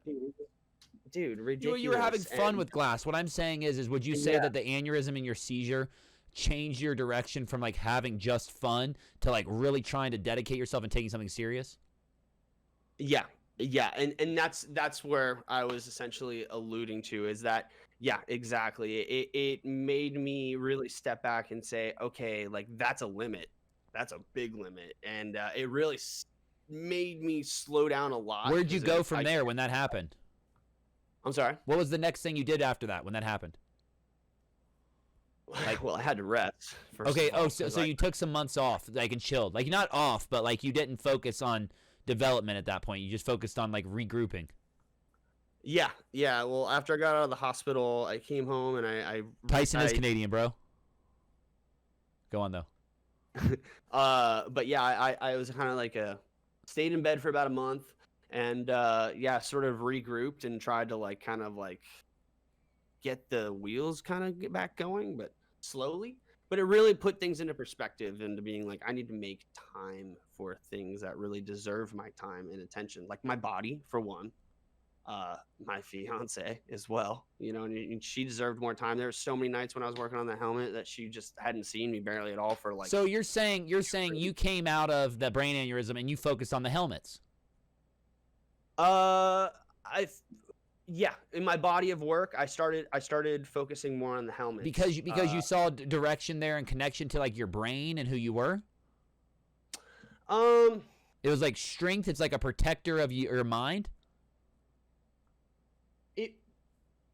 I've always been obsessed with psychology and all types of space and quantum mechanics and whatnot, but more or less the brain as well. And simulation theory, that's a huge one for me. Like that you're living in a simulation. Well, yeah, essentially. Yeah, that this is essentially a simulation and all that stuff. Not to crack that egg open, because we can have a fun time with that one. God knows we have. But but The yeah, Truman Show is one of my favorite movies of all time. Dude, there's a new one that I just found out about last night when I was watching Easter eggs about Matrix, and it's called The Dark City. It's similar to The Matrix, and it was made back a little earlier before it. Just check it out. So I don't know. I'm about to check it out too. It might suck. The Dark City. Mm-hmm. But anyway, so I became increasingly more obsessed with it because the brain. I was actively going through brain stuff. You know what I mean? So I just decided, I'm so obsessed with this kind of stuff. Maybe I should move forward, and that's what this helmet represents. Cool. Everyone's a different kind of color, and it sort of represents this theme that goes along with it, and the idea is that these helmets encapsulate a whole different sort of realm. I've never shared this thought with you. I think you might like it. I like to think of glass as a painter, right? And there's like a couple levels of just being an artist in general. When you're first painting, you're like on the playground and you're just like painting things, and as time goes by, you start to catch in on the things that are like very particular that you enjoy seeing and doing, and it creates the body of your work. And that's sort of like while you're in school, and like graduating to this next level, and then like essentially like having someone give you Blender, which is a 3D digital design, you know what I mean? And then essentially now or like an AR construction system. So it's like now you're like, oh my God, I've been drawing and figuring out and mastering this 2D painting this one surface area, and now I have this entire world where I can sort of flourish on. And so it kind of like goes along those lines where it's like this was something that allowed me to kind of like get a taste of controlling the narrative of how I felt with it, because all of the things I had before, I allowed a lot of the collectors and patrons create opinions their of own others. narrative. I'm sorry. The opinions of others molded your work in the past and your direction. Well, no, not molded my work, but what I'm saying is their opinion on the piece. I allowed them to sort of mold it themselves, you know what I mean? And so the helmets gave me a sense of like, okay, now this is kind of what it feels like to take a little bit of control, to start seeing like, okay, so you guys have been like cruising through like the theme park, like this is my like Space Mountain, you know what I mean? Like, so you're on a fucking journey. So, and like that was my first sort of taste of taking control a little bit and saying like, hey, you can still be imaginative in this different realm. Does that make sense? Sure. So like that's kind of went on a rant there, but it's a lot to sort of like unpack, So yeah, and so like I decided to start doing some of the helmets, and that was a little bit ago. And but yeah, I felt like the helmets had a lot to offer, but it still had this sort of like,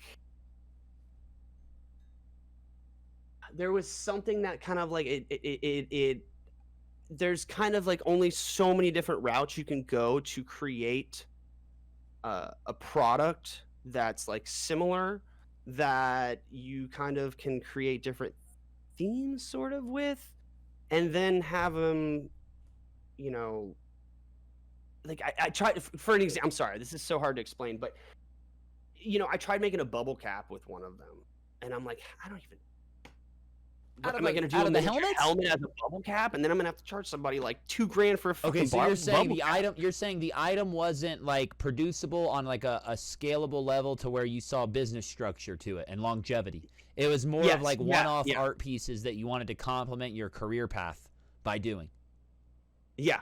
It was a compliment to where you were at on in my time. shoulder that needed to like fire up more, you know. And I felt like this was sort of like it was a good it's a good project, you know what I mean? But it wasn't something that I could really have like I'm still painting. Does that make sense? I'm still painting. I'm not like I'm getting it. I know that there's an AR system out there, an augmented reality system out there, but I don't know how to write the program. I can't write the program. I don't have the computer to write the programs to do that yet. Does that make sense? Sure. Like I'm doing 3-dimensional paintings, and that's essentially how I. You're saying that's where the helmets were at. That's where the helmets were at. Yes. Because that goes along with my analogy before. It's like a three-dimensional like the aneurysm and the seizure led you into a path of just trying to discover like what glass represented for you, but also like what art represented for you on like a producible level for your skill sets is what you're saying. Yeah. Like your skill sets, your skill sets at that time, you tried to max out, and in a way that you thought would be like a large scale replicatable, but it really is not. It's more of a one-off art piece, but it represents you fully. That's very true. Yeah, okay, it's not. That's a great. Yeah, I'm sorry. I went on a rant earlier, and that's I'm just saying. Where did you go? What made you then go somewhere else? And where did you go after that? Where have you gone now? Like that's where we're at now. I guess is what we're saying. Like that was two or 3 years ago. We're at now. What are the helmets still happening? Like when was that most recent one? Which one was it? That orange one? Yeah, the orange one was the most recent. Love that one. And the Contentos, are the Contentos still going on? Someone in here says, they said, I just DM'd Solo about 3 separate Contentos. I hope I can secure them, beauties. Jeremy Adams. Are Contentos around? Do you sell them? Yeah, now the Contentos are very personal for everyone. And it's something that I wouldn't want to take away, you know?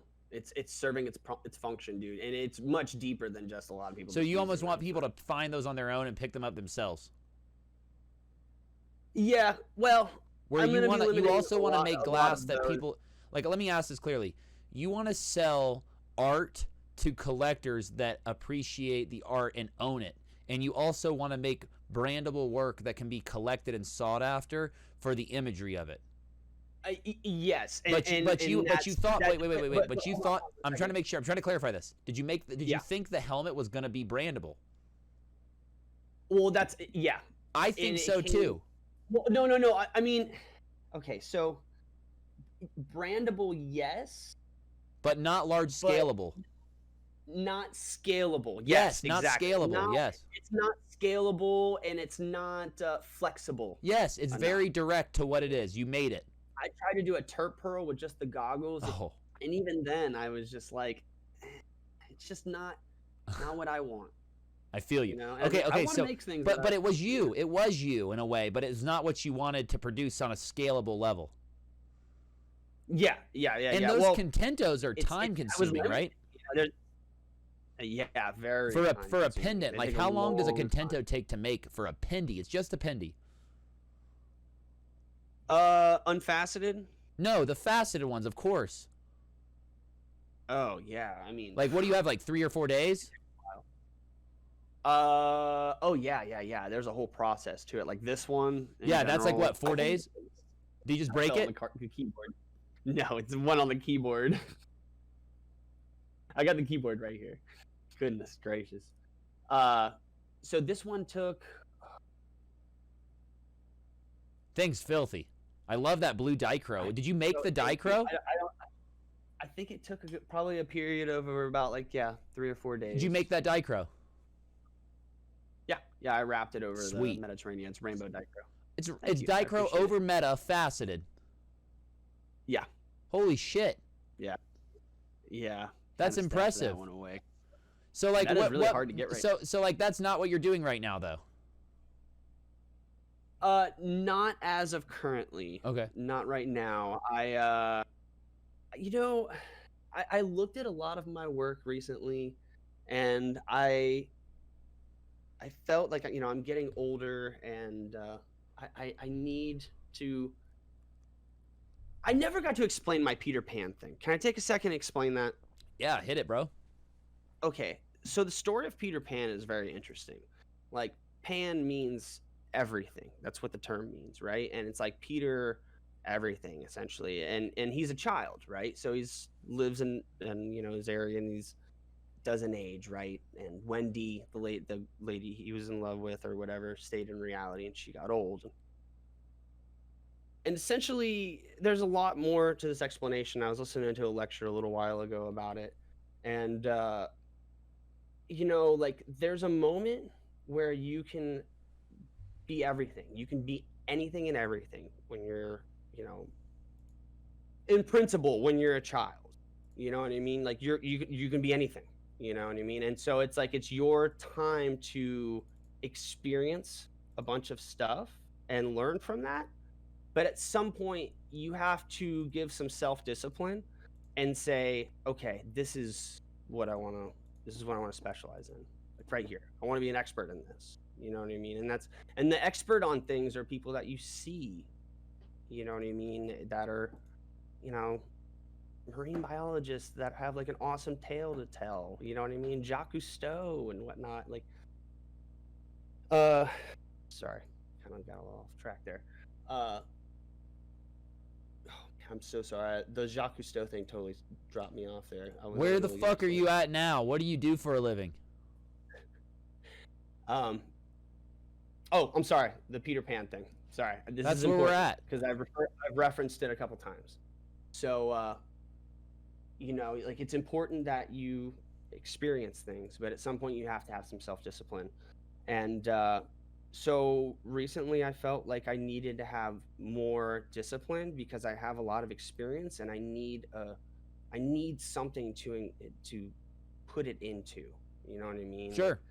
Something that's scalable, something that is that flexible. Can speak for volumes for years to come, for who you are now, who you were 10 years ago, who you're going to be in 10 years. And something that I can continue, like, what I'm doing. Sure. You know what I mean? Like what I can do, not like my personal sense of being like how I represent myself, but like something that I can take all of this stuff towards and like concentrate it on a direct beam, something that will allow me to focus the beam, and that is something that I just recently, about a month and a half ago, I've been planning it now for a little bit, and I've been working on it, and I just introduced it about a month ago, a little over a month ago, and it's it's this character. His name is Soji. Okay. And as I told you earlier, I was in martial arts for 11 years, and my sensei, the teacher of the martial arts area, used to be a Green Beret. He was Japanese, but he really made it a big imprint on my life and how I live it, and there was a lot of influence on that. Actually, I used to speak a decent amount of Japanese from when I was going for my black belt testing. I had to, and so at a young age, it really like sunk into me, and the Aikagi sort of way of life. And so the term Soji is it's Japanese for clean. And there's this new part of my life that I've sort of like cleaned a lot of my act up. You know what I mean? I've sort of cut all of my edges off. I've sanded it down, and I'm like refining it down to a point that I don't know how I can say this, but grab the damn thing. Where is it, bro? Oh, I got one right here. Okay. You were showing me these. These are sweet. So, okay. So what color is that? Blue dream. Love that blue. Sorry, dude, when I start ranting about artwork and I'm a blunt deep, I get deep. Okay, well, I wish I could keep that mic near you so we can hear you, bro. Yeah, sorry. There he is. So And, what, you know, like I connected with like the whole, like immediately connected with the simplicity of the expression. You know, like it's funny. Like I've talked with you about this before. I can't remember what it's called. That expression is called something. I said this Oh, before. the expression on here. Just like a Yeah. straight face, the kawaii. It's very kawaii. Yeah. Oh, I'm sorry. I thought you were. Yeah. It's kawaii. It's a, which is very interesting. It sounds like something to be Hawaiian, but it's actually a Japanese. That's what it reminds me of. It reminds me of that vibe. I love it. Yeah, it means happy. Happy, okay. Yeah. Reading a little. I love how simple they are. Yeah. And it looks like a cup. Is that what it is? It's a cup, right? Okay, so you know how I was telling you the simplicity and everything else? Like you see a good example in this if you look at some of my body of work before. It's simple, but it's quite difficult to make the simplicity there. You know, to make it, because in simple things, your eye wants to pick out the thing that's like not in conjunction with it all. Sure. So, you know, it is quite difficult to get like a perfect. Yeah, simple expression like sculpt. this. I've always said the simple sculpt can show off like unsymmetrical fuck ups real easy. Exactly. Yes. Very much so. Very much so. So, but yeah, I've got this guy, and I started a little while ago, and I've got a pretty decent little good following on it so far. I'm really excited. Okay, so about it. so this is not solo. This is not solo. You have another Instagram. I have solo glass. You have another Instagram. Yeah, I have another one. What's the Instagram? I'll link them. Okay, it's a Soji cup. Just SOJICUP, nothing else? Yeah, SOJI. Go at him. Go at him, y'all. Oh, wait till you guys see what I'm about to pull out of the kiln tomorrow. One lucky new follower may get something special. Dude, wait till you see what I pull out of the kiln. Oh my god. Okay, so you're all over the map, but you're saying you finally think you've nailed it. Oh no, there's, you know what I was saying earlier about the glove is like. Do you have it was an functionals of immediate- this thing? Do I have functionals? I do. Can you show them or no? Okay, yeah, I'll show you one. Yeah, baby. Make sure there's water in one too, and a fucking nail in one, and a torch in your other hand, and a dabber in the other hand. Right? Come on, y'all. Tell him how it is. Tell him how it is, yo. I have just a very limited few of the clear ones. The clear ones are just so I can. We can't hear you. The clear ones were the ones that I wanted to like perfect everything on, and all of them are like exactly how I want them to be. But from here on out, they're all going to be Love that. color. Oh, I'm sorry. I'm so sorry. God, I keep forgetting about the microphone. Yeah, we just want to hear you tonight. Color. So, but this one is purple potion. Whoa.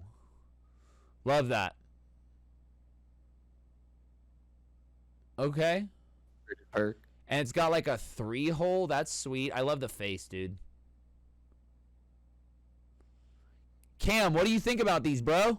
There's like random people in there. Show us a nose dab. He says take a nose dab out of it. It's a perfect piece for a nose dab. No, you don't have to take a nose dab, but they want to see you take a glob out of one. No, It's extra money if he takes a nose dab out of it. What's at the top? A little lippy? That's cool. I love that lip wrap. little lippy of That's fresh. Yeah, and this is what is this? Is a pastel. Recessed what? 10 mil? Is that what that is? Yeah, recessed 10 mil. That's sweet, bro. I don't Okay, think, so like, you know, what's the price I don't on one know of these? much better What's the price on one of these? Are these not for sale yet, or what? than that. These are going to be dropping on my website. You have a website. What's the website? Yeah, it's Soji Cup. Let's pull it up. .com. We're gonna pull it up. Sojicup.com. Yeah. I don't know if I can browse. Oh, you know what it is? I know what to do. Here, hold on.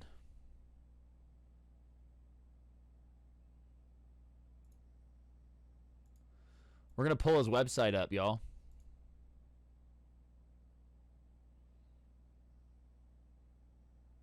I don't know if I said this earlier, but it's soji.cup on Instagram. Not my website. The website is sojicup.com, but the Instagram is soji.cup. All right, I'm blocking myself here, and we're going to bring you up. Okay. All right, soji.cup. Yeah. .com? Yeah, .com. Soji.cup.com. No. I'm sorry. Sojicup.com. Okay, sojicup.com. Yeah. The Instagram is soji.cup. Okay, y'all, here we are. We're on it. I don't know what y'all think. Free shipping after $200 spent. This man knows what he's doing. He knows how to. All I can say is everything that I expressed earlier about my body of work bringing me into this step, into like this different phase. There's going to be some crazy cool shit that I'm going to be bringing to the table that's much more direct, much more focused. Well, no, I wouldn't say much more focused because a lot of my stuff is very focused. But I love these. I love the serum. In the sense of being scalable. It's allowing me to create my own, like, you know, it's that finally it felt like the reason why I brought up that painter example earlier is it feels like finally like someone came out to me and was like, yo, this is Blender. Like, it's like the software that's like open source. I love that it. people use to create 3D, you know. You have some 3D available, it looks like, on the website. I have a couple available, yeah. The serum is filthy, bro. I love that serum. Honestly. So yeah. There's and you know what's crazy to me is that it's almost like the Contento is like way serious on so many levels. Yes. This is it's like personal this, too, yeah, this is personal, but this is like cute and adorable, and this is almost like where the Contento is like up to the buyer to capture the emotion of what it represents to them. This, you have captured and represented your own emotion as an artist into a physical item that now people wear representatively. Like, it's almost like how, I sell the Lerk like this, but I see a lot of brands that I'm into and a lot of things that I'm into, I buy because the people that represent it have put themselves into it. And this is almost like you're putting yourself into it. Like, this is a sweet thing, bro. Yeah. Thank you, man. Thank you. Yeah, it's allowing me to create and express the lifestyle. Yeah. You know, like it's just, you know, keeping things clean and legit.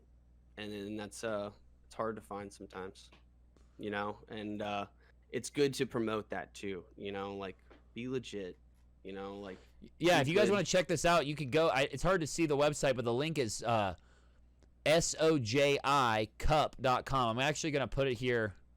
Let me drop this real quick. Hold up. I'm going to put it. Oh, look at that. Boom. All right, hold up now.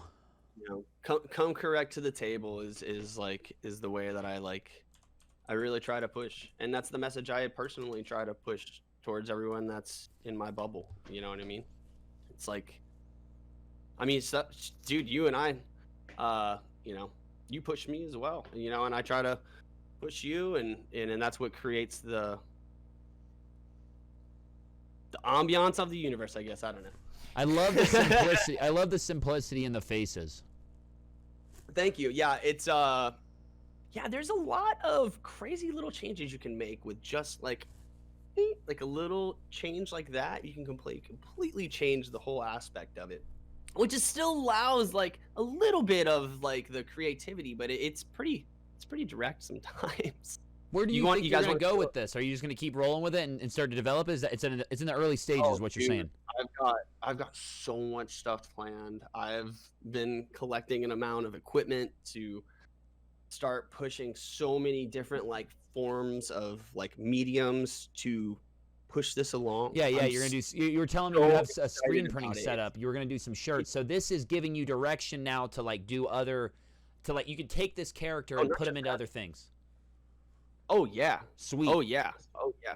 You know, dude, honestly, I've got so many cool plans that I'm like so excited about, and it's just, yeah, it's taking the experiences and from before and properly projecting it. I How old are feel you now? really good about. I'm sorry. How old are you? I'm 32. How long have you been working with glass? I think since I was what, 18, 19, something like that. So what is that? 13, 12, 13 years?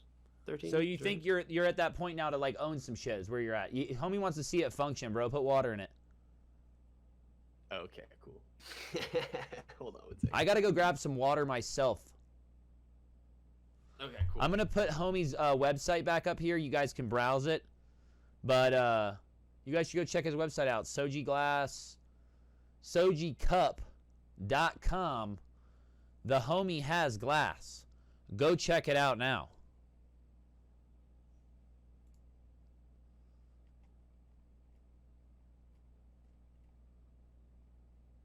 I wish Instagram worked better. Here's his IG. This is who we're interviewing tonight. Soji, aka Solo Glass, the Cup Meister, the Cup Man, Cup Mangione. Here he is, y'all. Large and in charge, zoomed and scoomed. Whatchamacalls it. Oh shit, that girl's boiling. Look at that thing, dude. Yeah, I could probably take a little bit out. But I love it. Look at it magnified. There's another cup in there. There's a Soji inside of the Soji. Wow. Look at that guy. That's sweet. Pastel potion. So it's CFL shifts. I wish you had the light right there. Is that lamp next to you CFL? That white lamp, that white hooded lamp. You know what? I think so. Here, let me turn this light off. Just turn that lamp on and put it next to the lamp. I think, right? Oh shit. Oh, it's green, y'all. Now put it to purple. Put it to purple. Oh shit. Oh, to the perp, baby. With a little lip up. This boy's on that purple. Perp McGurk. Y'all better recognize. You know, yo, all right, here's a random fact. You know why purple is the color of royalty? Why? Anybody know that? No. Because purple used to be one of the hardest colored dyes to create back in a long time ago. That it was only like kings and royalty that could afford purple dyed clothes or cloaks. Okay. Because they had to collect tiny little snails, like a certain part out of a snail, and like, you know, do a little like crunch around with it. Yeah, and that's what created purple dyes. Random fact, but now you know, right? Dude, that's like one of my things I love, and that I love are random, interesting facts. Do a run of Soji cup rigs. Yo, do you guys want to see a little sneak peek of what I got in the kiln right now? The ones with the mask, dope. Make one with the blue mask. Oh, that's a cool idea. That's a cool idea. People are commenting Alright. to you right now. Can I give the people a little taste of You give them whatever you of this want. cup that it's not, this isn't it finished. Yo, I think you should But, go ahead and this is take good. 5 minutes and just talk with people and let them ask you questions, dude. There's like 5 people in here asking questions. You should read the comments on your phone or whatever, or have your comments up so that they can like yo, let's do a Q&A. Okay, no, I see it. Let's do a That's the Q&A most- here. Yes, it is. It is the most expensive. You know what else makes purple? Is mimosa hostil. All right, let's see here. I don't know why it's not loading. You're frozen as F, homie. Let's go. Blue mask. Yeah, that's a cool idea. Comp. I don't even know how. Dude, Tyson, right on, dude. Yes, Nice, please. spooky. Took the words right out of my mouth, dude.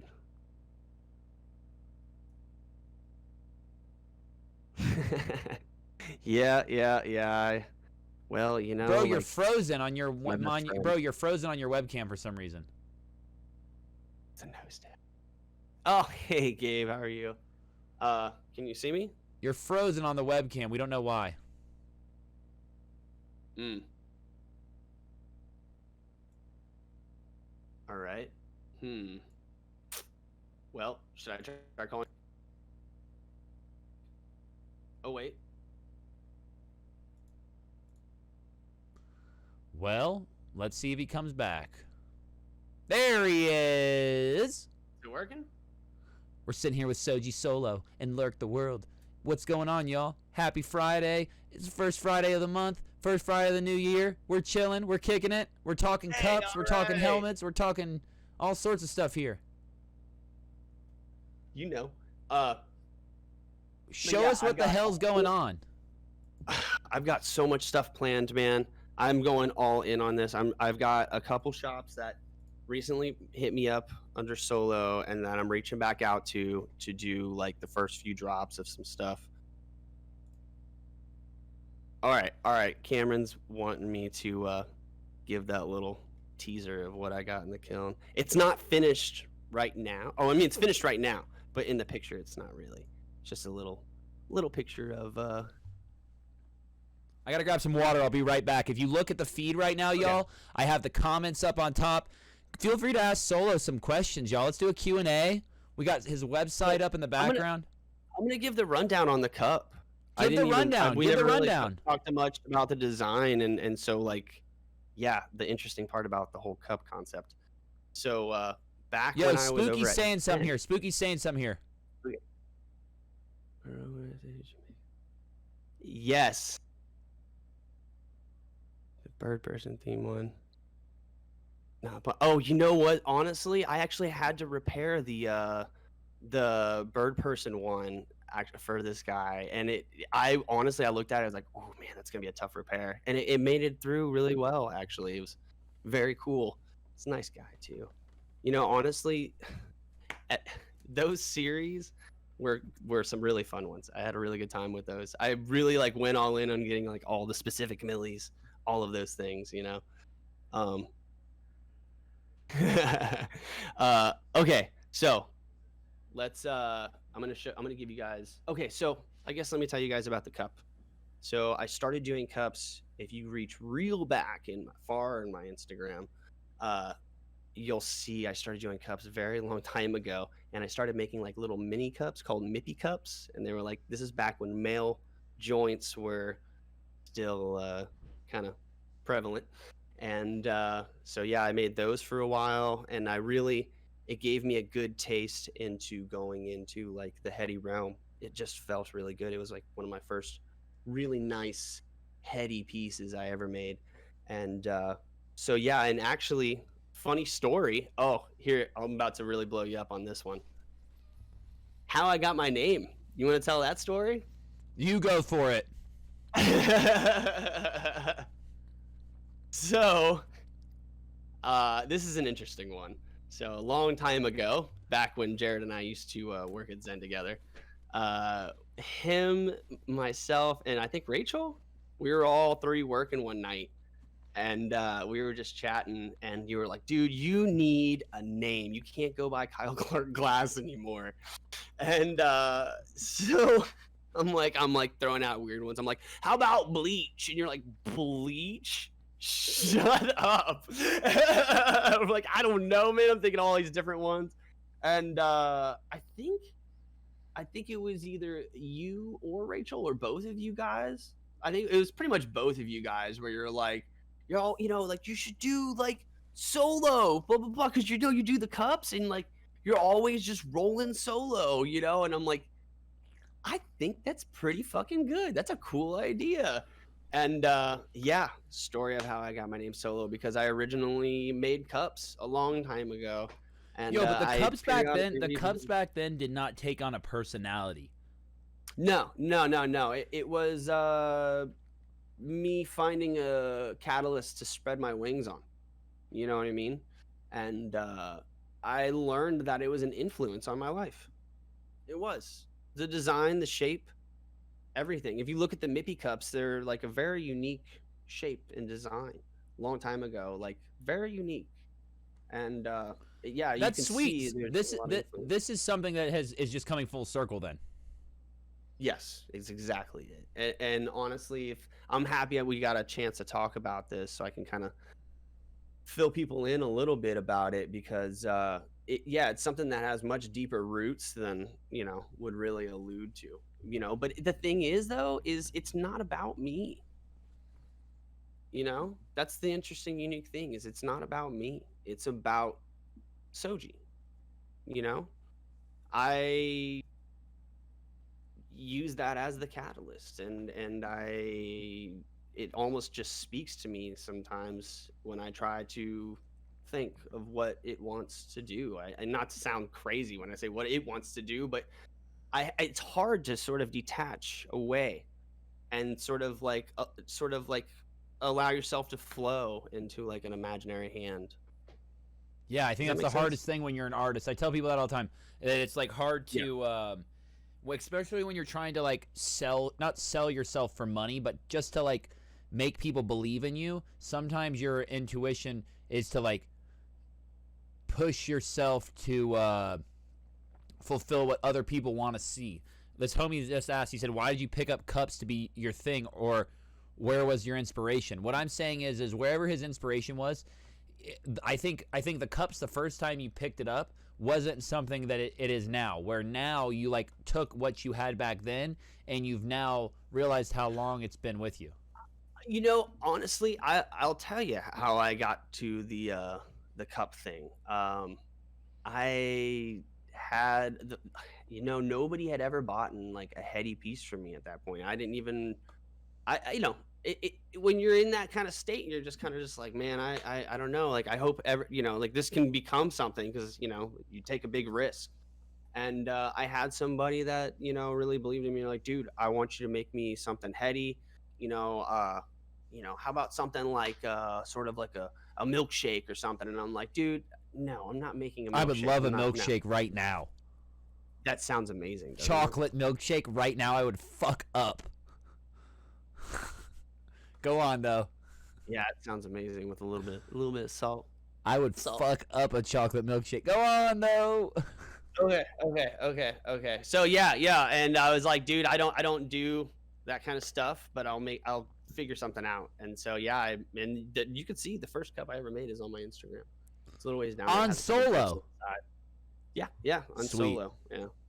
Yeah, it has a couple just slime drips down the side. Do you think that this cup is going to become something for you that like, dudes, at some point you'll return to Solo, or it'll just be the thing now?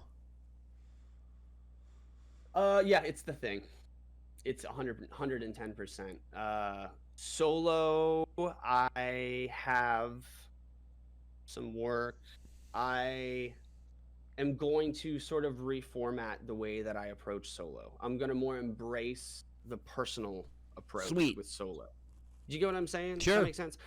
Like this is like Solo was based around my journey. You know what I mean? My journey of experimenting around and trying everything under the sun and revolving glass, and putting myself in situations that are like, I just want to excel. You know what I mean? And now it's like, now I'm fully independent. You know what I mean? I have everything that I need to my disposal that I work on equipment wise and some, and it's makes a big difference in how I approached a lot of this. It's different. It's different in like my approach, I guess. I don't know. It's hard to explain, I guess. I don't know. I'm kind of Okay, so ranting. what outside not to wrap it up, but to get Yeah. to a point where we know what we know about you now with these cups and what you're doing now. What else inspires you? That's what the homies are asking here. Like, what do you do, or like not even what inspires the cups, but what is pushing you every day outside of glass to have that consistency? That's what I preach. I preach about consistency. I preach about like owning your shit, representing yourself through what you put out there. But Yeah, that ties in with a lot of the things that I'm trying to put out there. sure, right sure, now, and that's is what I like, think makes us homies. you know, But you but gotta like where I'm discipline at, yourself. what is it for you? Because for me, I'm sorry. we're I think that's what makes us homies, is that we're on that same level. But what I'm saying is like for me, I love working, dude. Like, and if I'm not working, I love like putting my mind to work.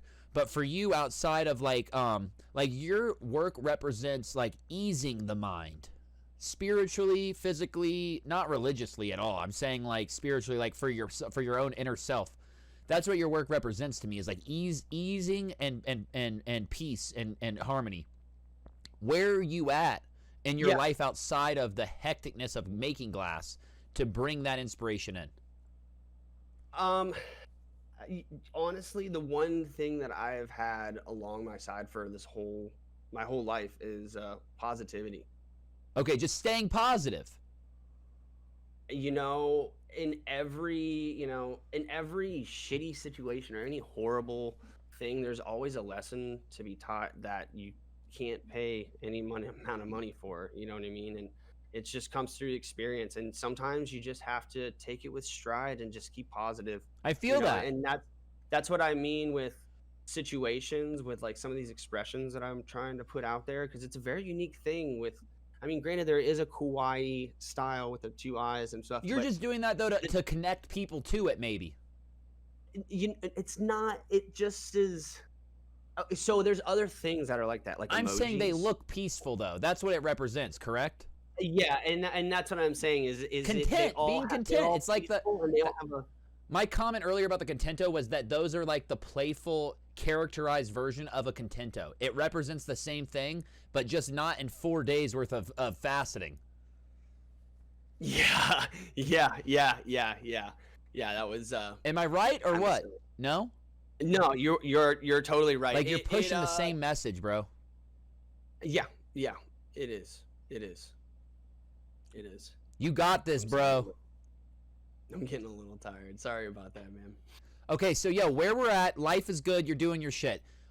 Any final words here on what you're pushing or where you want to go or what you want to be? Like, what's the final verdict here of your life and where you're at? You're 32. You're just gonna keep on trucking? Man, I'm gonna keep pushing through no matter what, and making sure that I surround myself with people that are gonna like reinforce that bubble. I think so. When I push through, you know what I mean? Like it's a little, but it takes a lot of work to do that. It takes a lot of. Well, it takes work to find those people, right? Yeah, and which ones to keep in that bubble, and and just keep positive and happy with everyone. But the people that you spend your most time with are huge influences and are big, they're important, I guess is what I'm trying to say. Like, and it's rare when you have people to do that. So I guess at the end of the day, I'm just saying, like, pay attention and enforce, people staying good, I guess, around you. I'm sorry, I'm running tired. But I mean, from here on out, though, I'm so excited.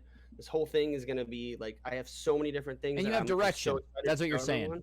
Completely different direction. And it allows me to sort of mold and sculpt these concepts that I've had. And it allows me to keep a relevancy with everything combined into one. Yeah. A sort of sense of just being like, it's all a part of something. I feel that. Instead of being things. I feel that. I see that. All part of it. Does that make sense? Yeah, of course it makes sense. Yo, let's go. We have like let's run a couple questions here, and then let's jump into the raffle and we'll move on with the night. I hope everybody's been joining this interview with Solo Glass. This has been a great one. This is the first episode of 2021. The first time we've done an interview like this, and we're gonna keep doing them. I hope you guys are into this for months to come. The first question here, we'll just do a couple. The first question is gonna be from Tyler Moe. Do you have any advice for starting out glassblowing, and how could I do it as a job and not just as a hobby? Quickly, 10 seconds, run it by. First of all, get a website. And that action right there will reinforce a good, proper direction and how you take things seriously. That's one thing that I can say. How should homie start out? How does he start blowing glass, though? Well, I mean, you get yourself a startup kit, you know what I mean, and go Mountain and get Glass yourself like startup kit. We talked about this in episode 1 or 2, I think, on beginner's kit. MountainGlass.com. They don't sponsor the show. We don't care. We still plug them. Yeah, Mountain Glass is the shit. Miller and all those guys, they're the jam, dude. They really are. They're really, really. Hey, good dudes. tell Coach Lerk sent you. Tell him you heard about it on Lerk's World, baby. But yeah, I would say, like, just, like, listen, like, you gotta, like, you can't. How do I say this? You gotta make a plan. You know what I mean, and stick to it. Write down your plan and what you want to do, and put yourself in the best possible position for success, because it's really hard. And if you work hard on trying to put yourself in that best position, and you work hard on constantly trying to educate yourself, you'll make it easier for your journey ahead of you. Oh, hell yeah.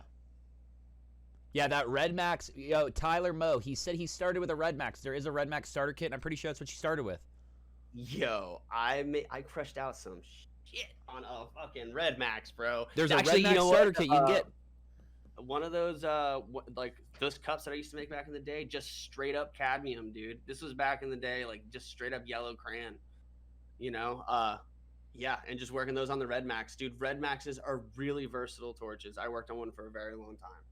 Sweet, bro. Really recommend it. Oh, another good piece of advice,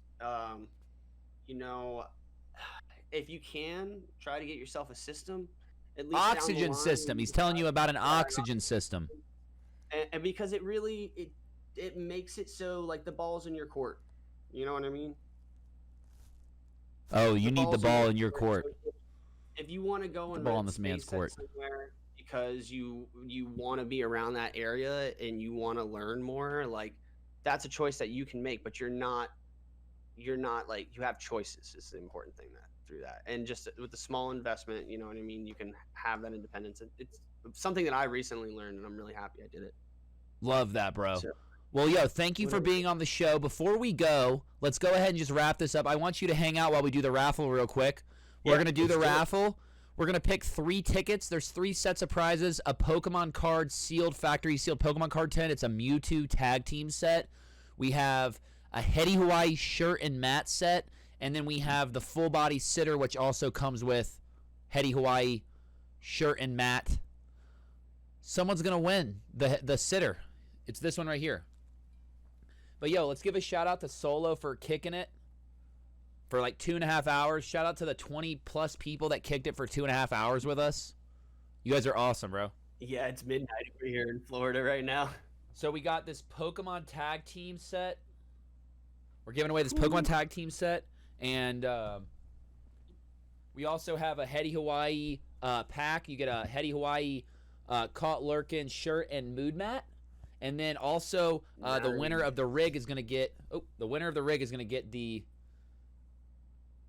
Hetty Hawaii Caught Lurkin mood mat and a sitter. What? Okay, so there's the giveaway. Okay, so 3 tickets, y'all. This is what y'all been waiting for. We got the trusty old spinneroo. Someone's about to get the come up. I don't even know what to call this thing, bro. We need a new one. Someone was supposed to hook me up with a bingo ball, and it never happened.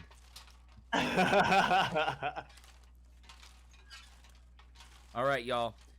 3 tickets. Yo, shout out to everybody that chilled hard as fuck. Shout out to everybody that kicked it and just took in information and listened. And I have, like, dog hair in here and shit. Okay, 3 tickets, y'all. I'm not going to look. We're just going to pull one ticket, okay?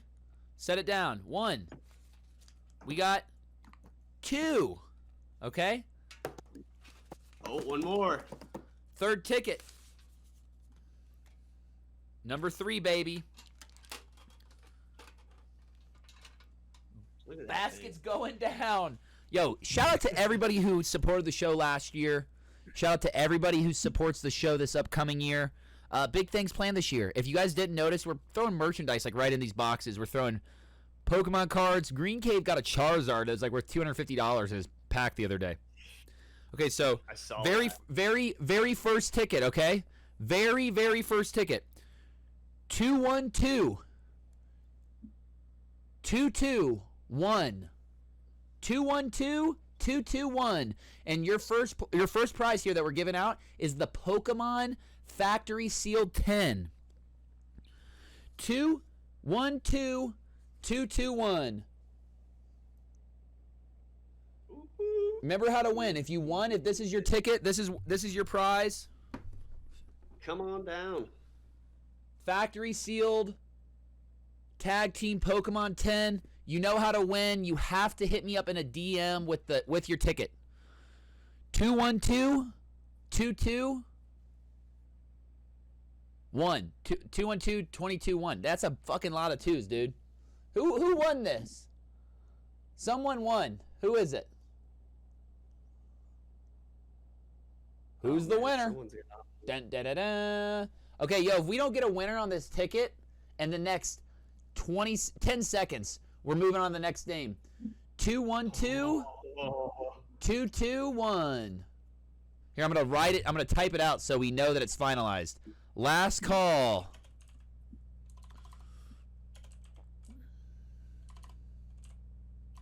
$25 people in here right now. 212 221. Final call. That's it, y'all. Sorry if you missed it. Your number was called. That was someone's ticket. So now we're gonna pick another one here for the third, I guess, huh?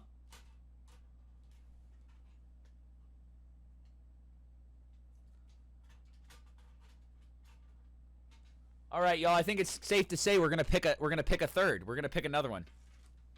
Someone slept on that. Bummer. Alrighty.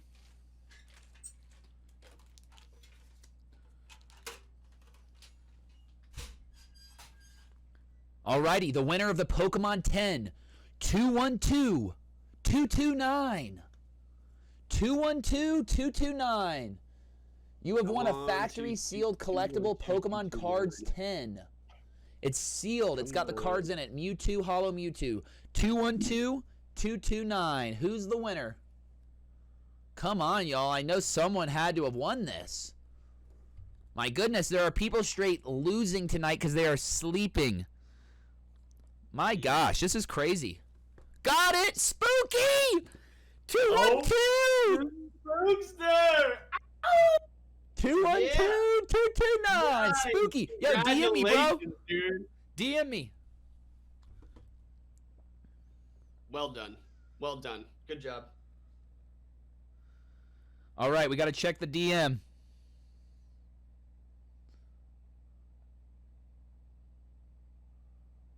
Yo, you guys' vibe in this chat is awesome. His spookiness. 212 229. We got a winner. Hell yeah, Spooky. Hell yeah, bro. Okay. Yo, the homie won, bro. The homie won. Okay, so, yo, you got a factory sealed Mewtwo Tag Team 10, bro. It's shipping out to you tomorrow. All right, second place winner. Second place winner is for a Hetty Hawaii pack. You're going to get a shirt and mood mat. 212 218. 212 218. The sitter has already been pulled. The ticket for we pulled all 3 tickets at once. All 3 tickets got pulled at once. If the third ticket for the sitter is not someone that's been for 3 months, they're all going back in. Yes, 100%. You do have a second chance. But I assume that this person has been a subscriber for 3 months. I could only assume. 212 218. Who is it? Come on. I know we got a winner. I know we have a winner here. Is it Puff and Pete? Puff and Pete, did you win? I don't know. 212 218. Oh my goodness, we might have a throw-in again here. Who won this? 212 218. Oh man, I don't know who that it looks like we're putting this one to the side. I'm going to give it the last call here.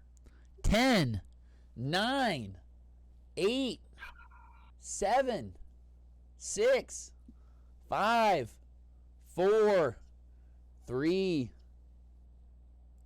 Damn, y'all. Someone's sleeping. Okay. Dude, that's... Damn, man. Yo, that's the hookup, man. I can't... it didn't hit me till later where I was just like, wait, he's giving away a full body lurk. Like, holy crap. That's Okay, here we go. big. All right, the Hetty Hawaii gift set. The Hetty Hawaii gift set. 212-217. Oh! This is the number previous. 212-217. If you were one off, this is you. 212-217. Who are you? Come out the woodworks. Oh, man. Are we about to set this one to the side, too? Wow, dude. Whole bunch of people sleeping on free stuff tonight. This is crazy.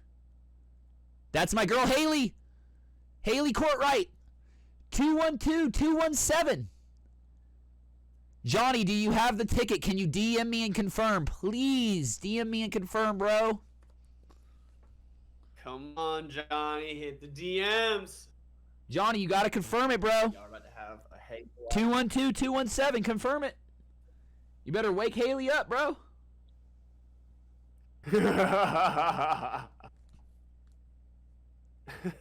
Johnny, we only got a couple minutes here, bro. 212-217. Prove it.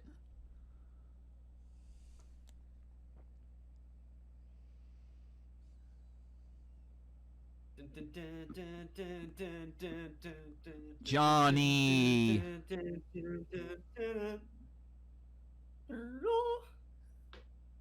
DM me, bro. I don't see it.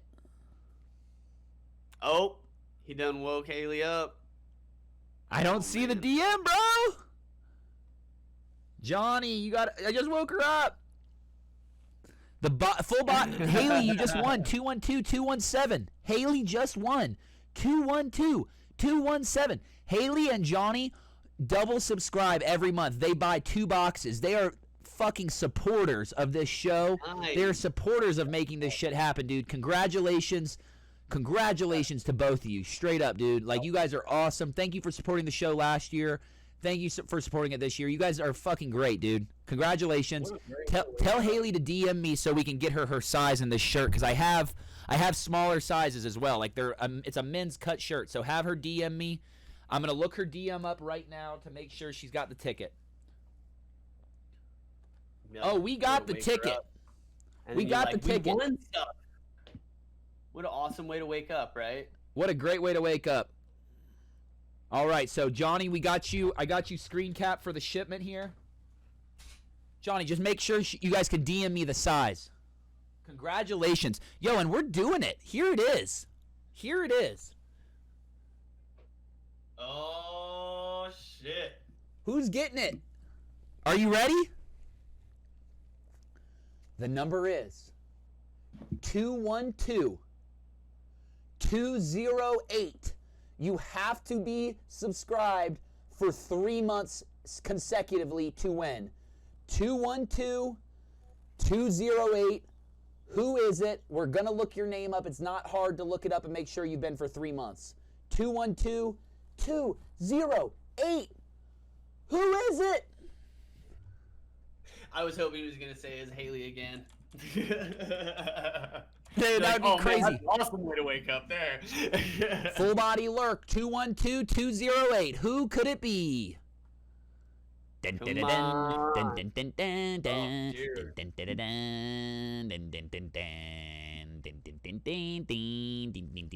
Okay, yo, if no one fucking claims this, if no one claims this, yo,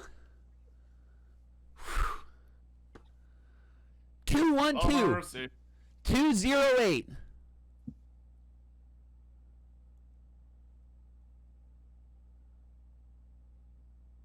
I think last time we gave people 24 hours to claim this. 212-208. Who in the hell is this?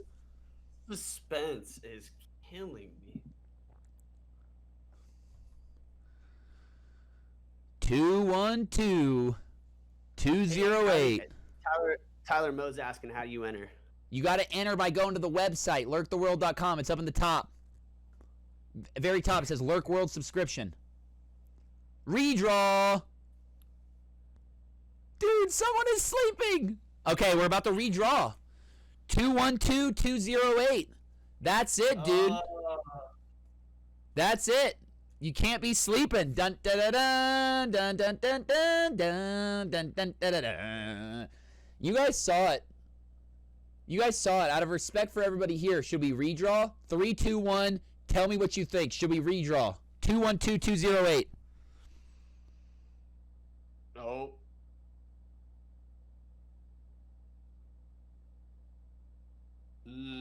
Redraw. We're redrawing. We're redrawing. Okay, we're going on to the next one.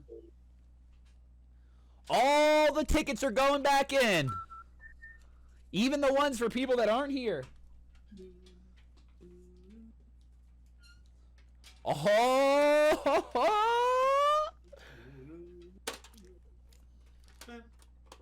Oh! Who's gonna win? Who's gonna win? Oh man, this one's about to their whole night's way better.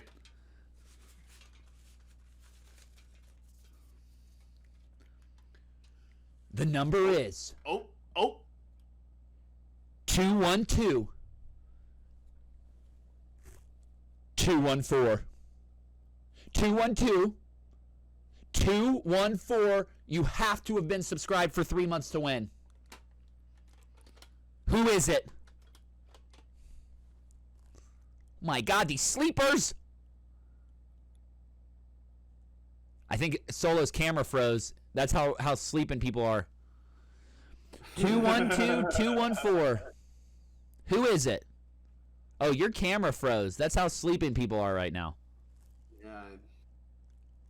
This is crazy.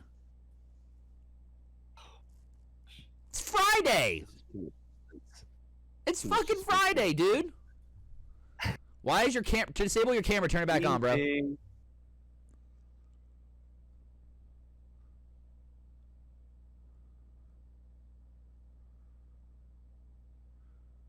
Okay, yo, we're going to do a redraw again. Nobody won. Oh, wow. Man. Another redraw. This is crazy. Is this not crazy? 212 214. Game over. That's it. We're doing another repull. I'm over it, dude. Who's gonna win this?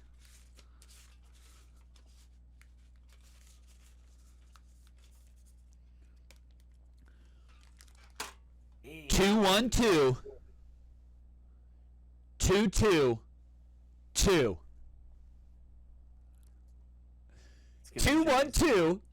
222. Come on! Who is it? Who won this? Come on! Come on! Come on, someone prove it.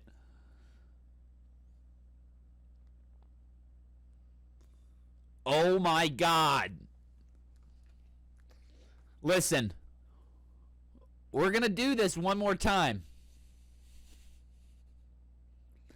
212 222.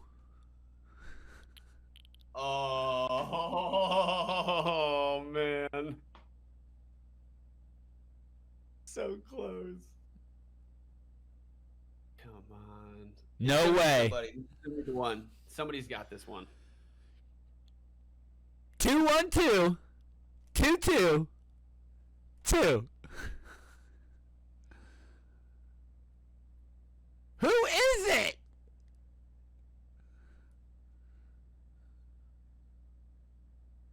All right, here we go. Back it to the power.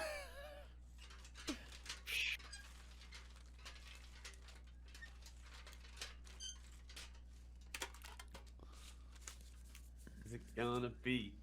Who's it gonna be? 212 22 5 212 22 5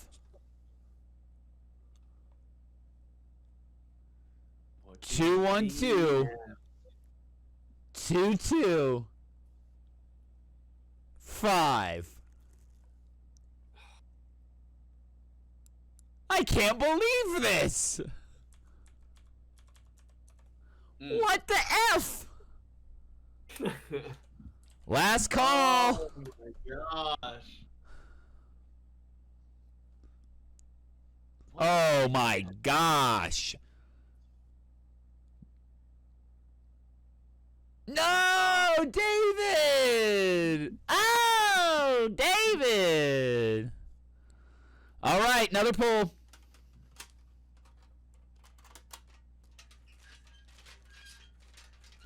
Yo, this is it. I have a feeling this is it. I have a feeling this is it. This is it. Is it the one? That's that good. 212 216 212 216. Who is it? I know this is it. Grab your scotch and put it on the rocks, boys, because this is it. 212 216. Who's coming home with a sitter tonight?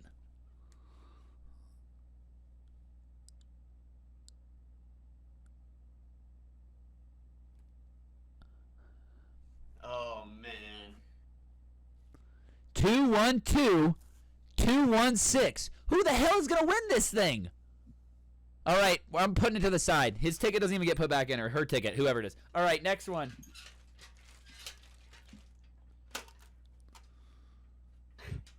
All right, bro, here we go. This is it. Oh shit, I dropped it.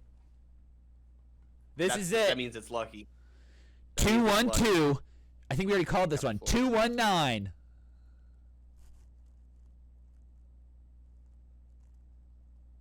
212 219. 212 219.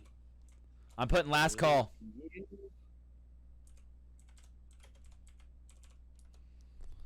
All right, yo, we're moving quick. We're going to move on to the next one. 212 219. If you're not here right now. Yep, already called. That's what I thought.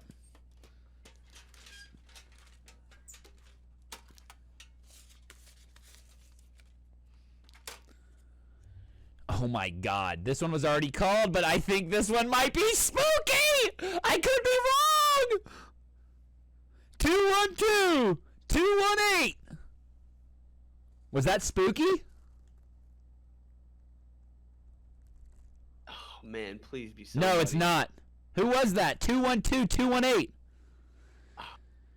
212 218. That was not spooky. He was 229.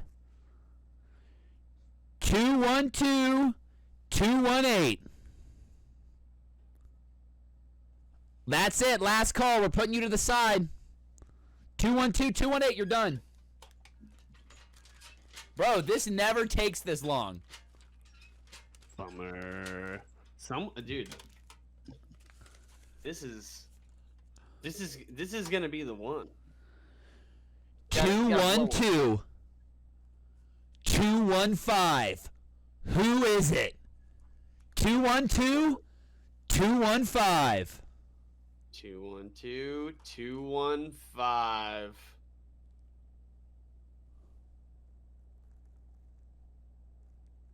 212 215.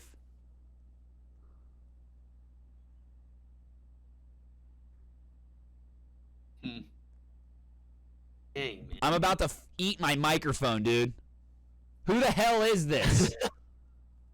212 215. Who won this? Somebody.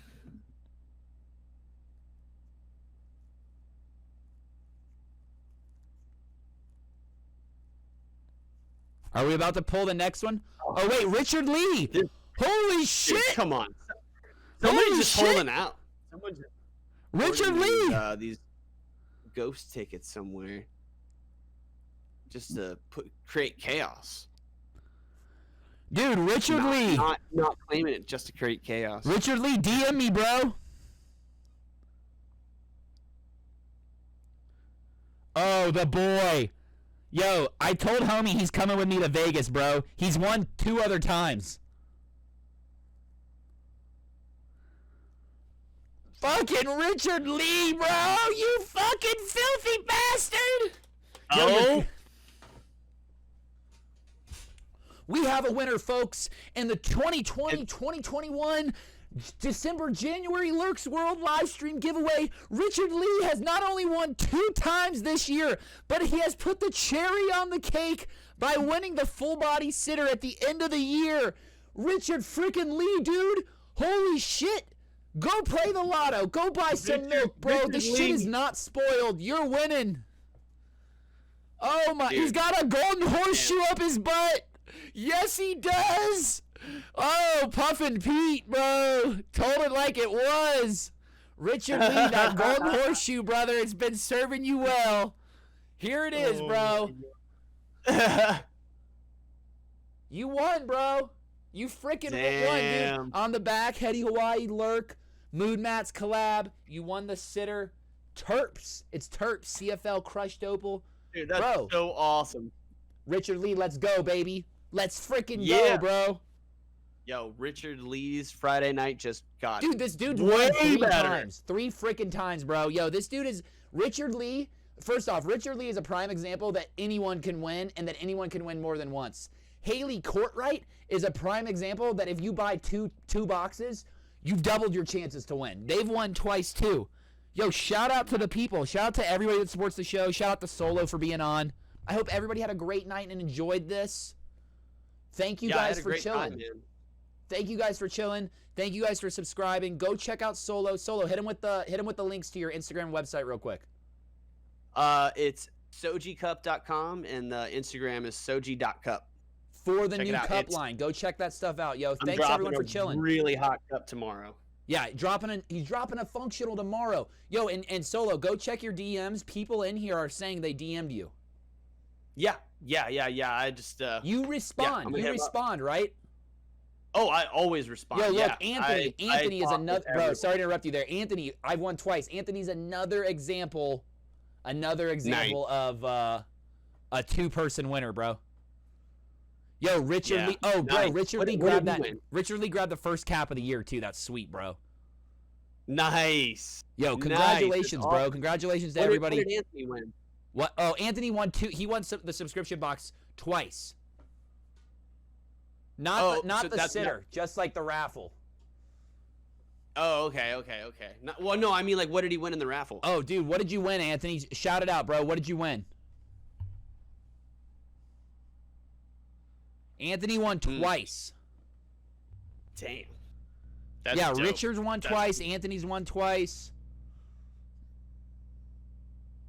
I can't remember what Anthony won. Either a cap or a pendy or merchandise or something, dude. Terp pearls, terp lurks. That's cool. Yo, I hope you guys know too that we're gaming constantly. We're gaming constantly, yo. Like, hit us up and game with us. Come play Call of Duty. Come play StarCraft. Like, we're all into chilling and hanging. Like, we live in our studios, so we like chill, you know. And big time.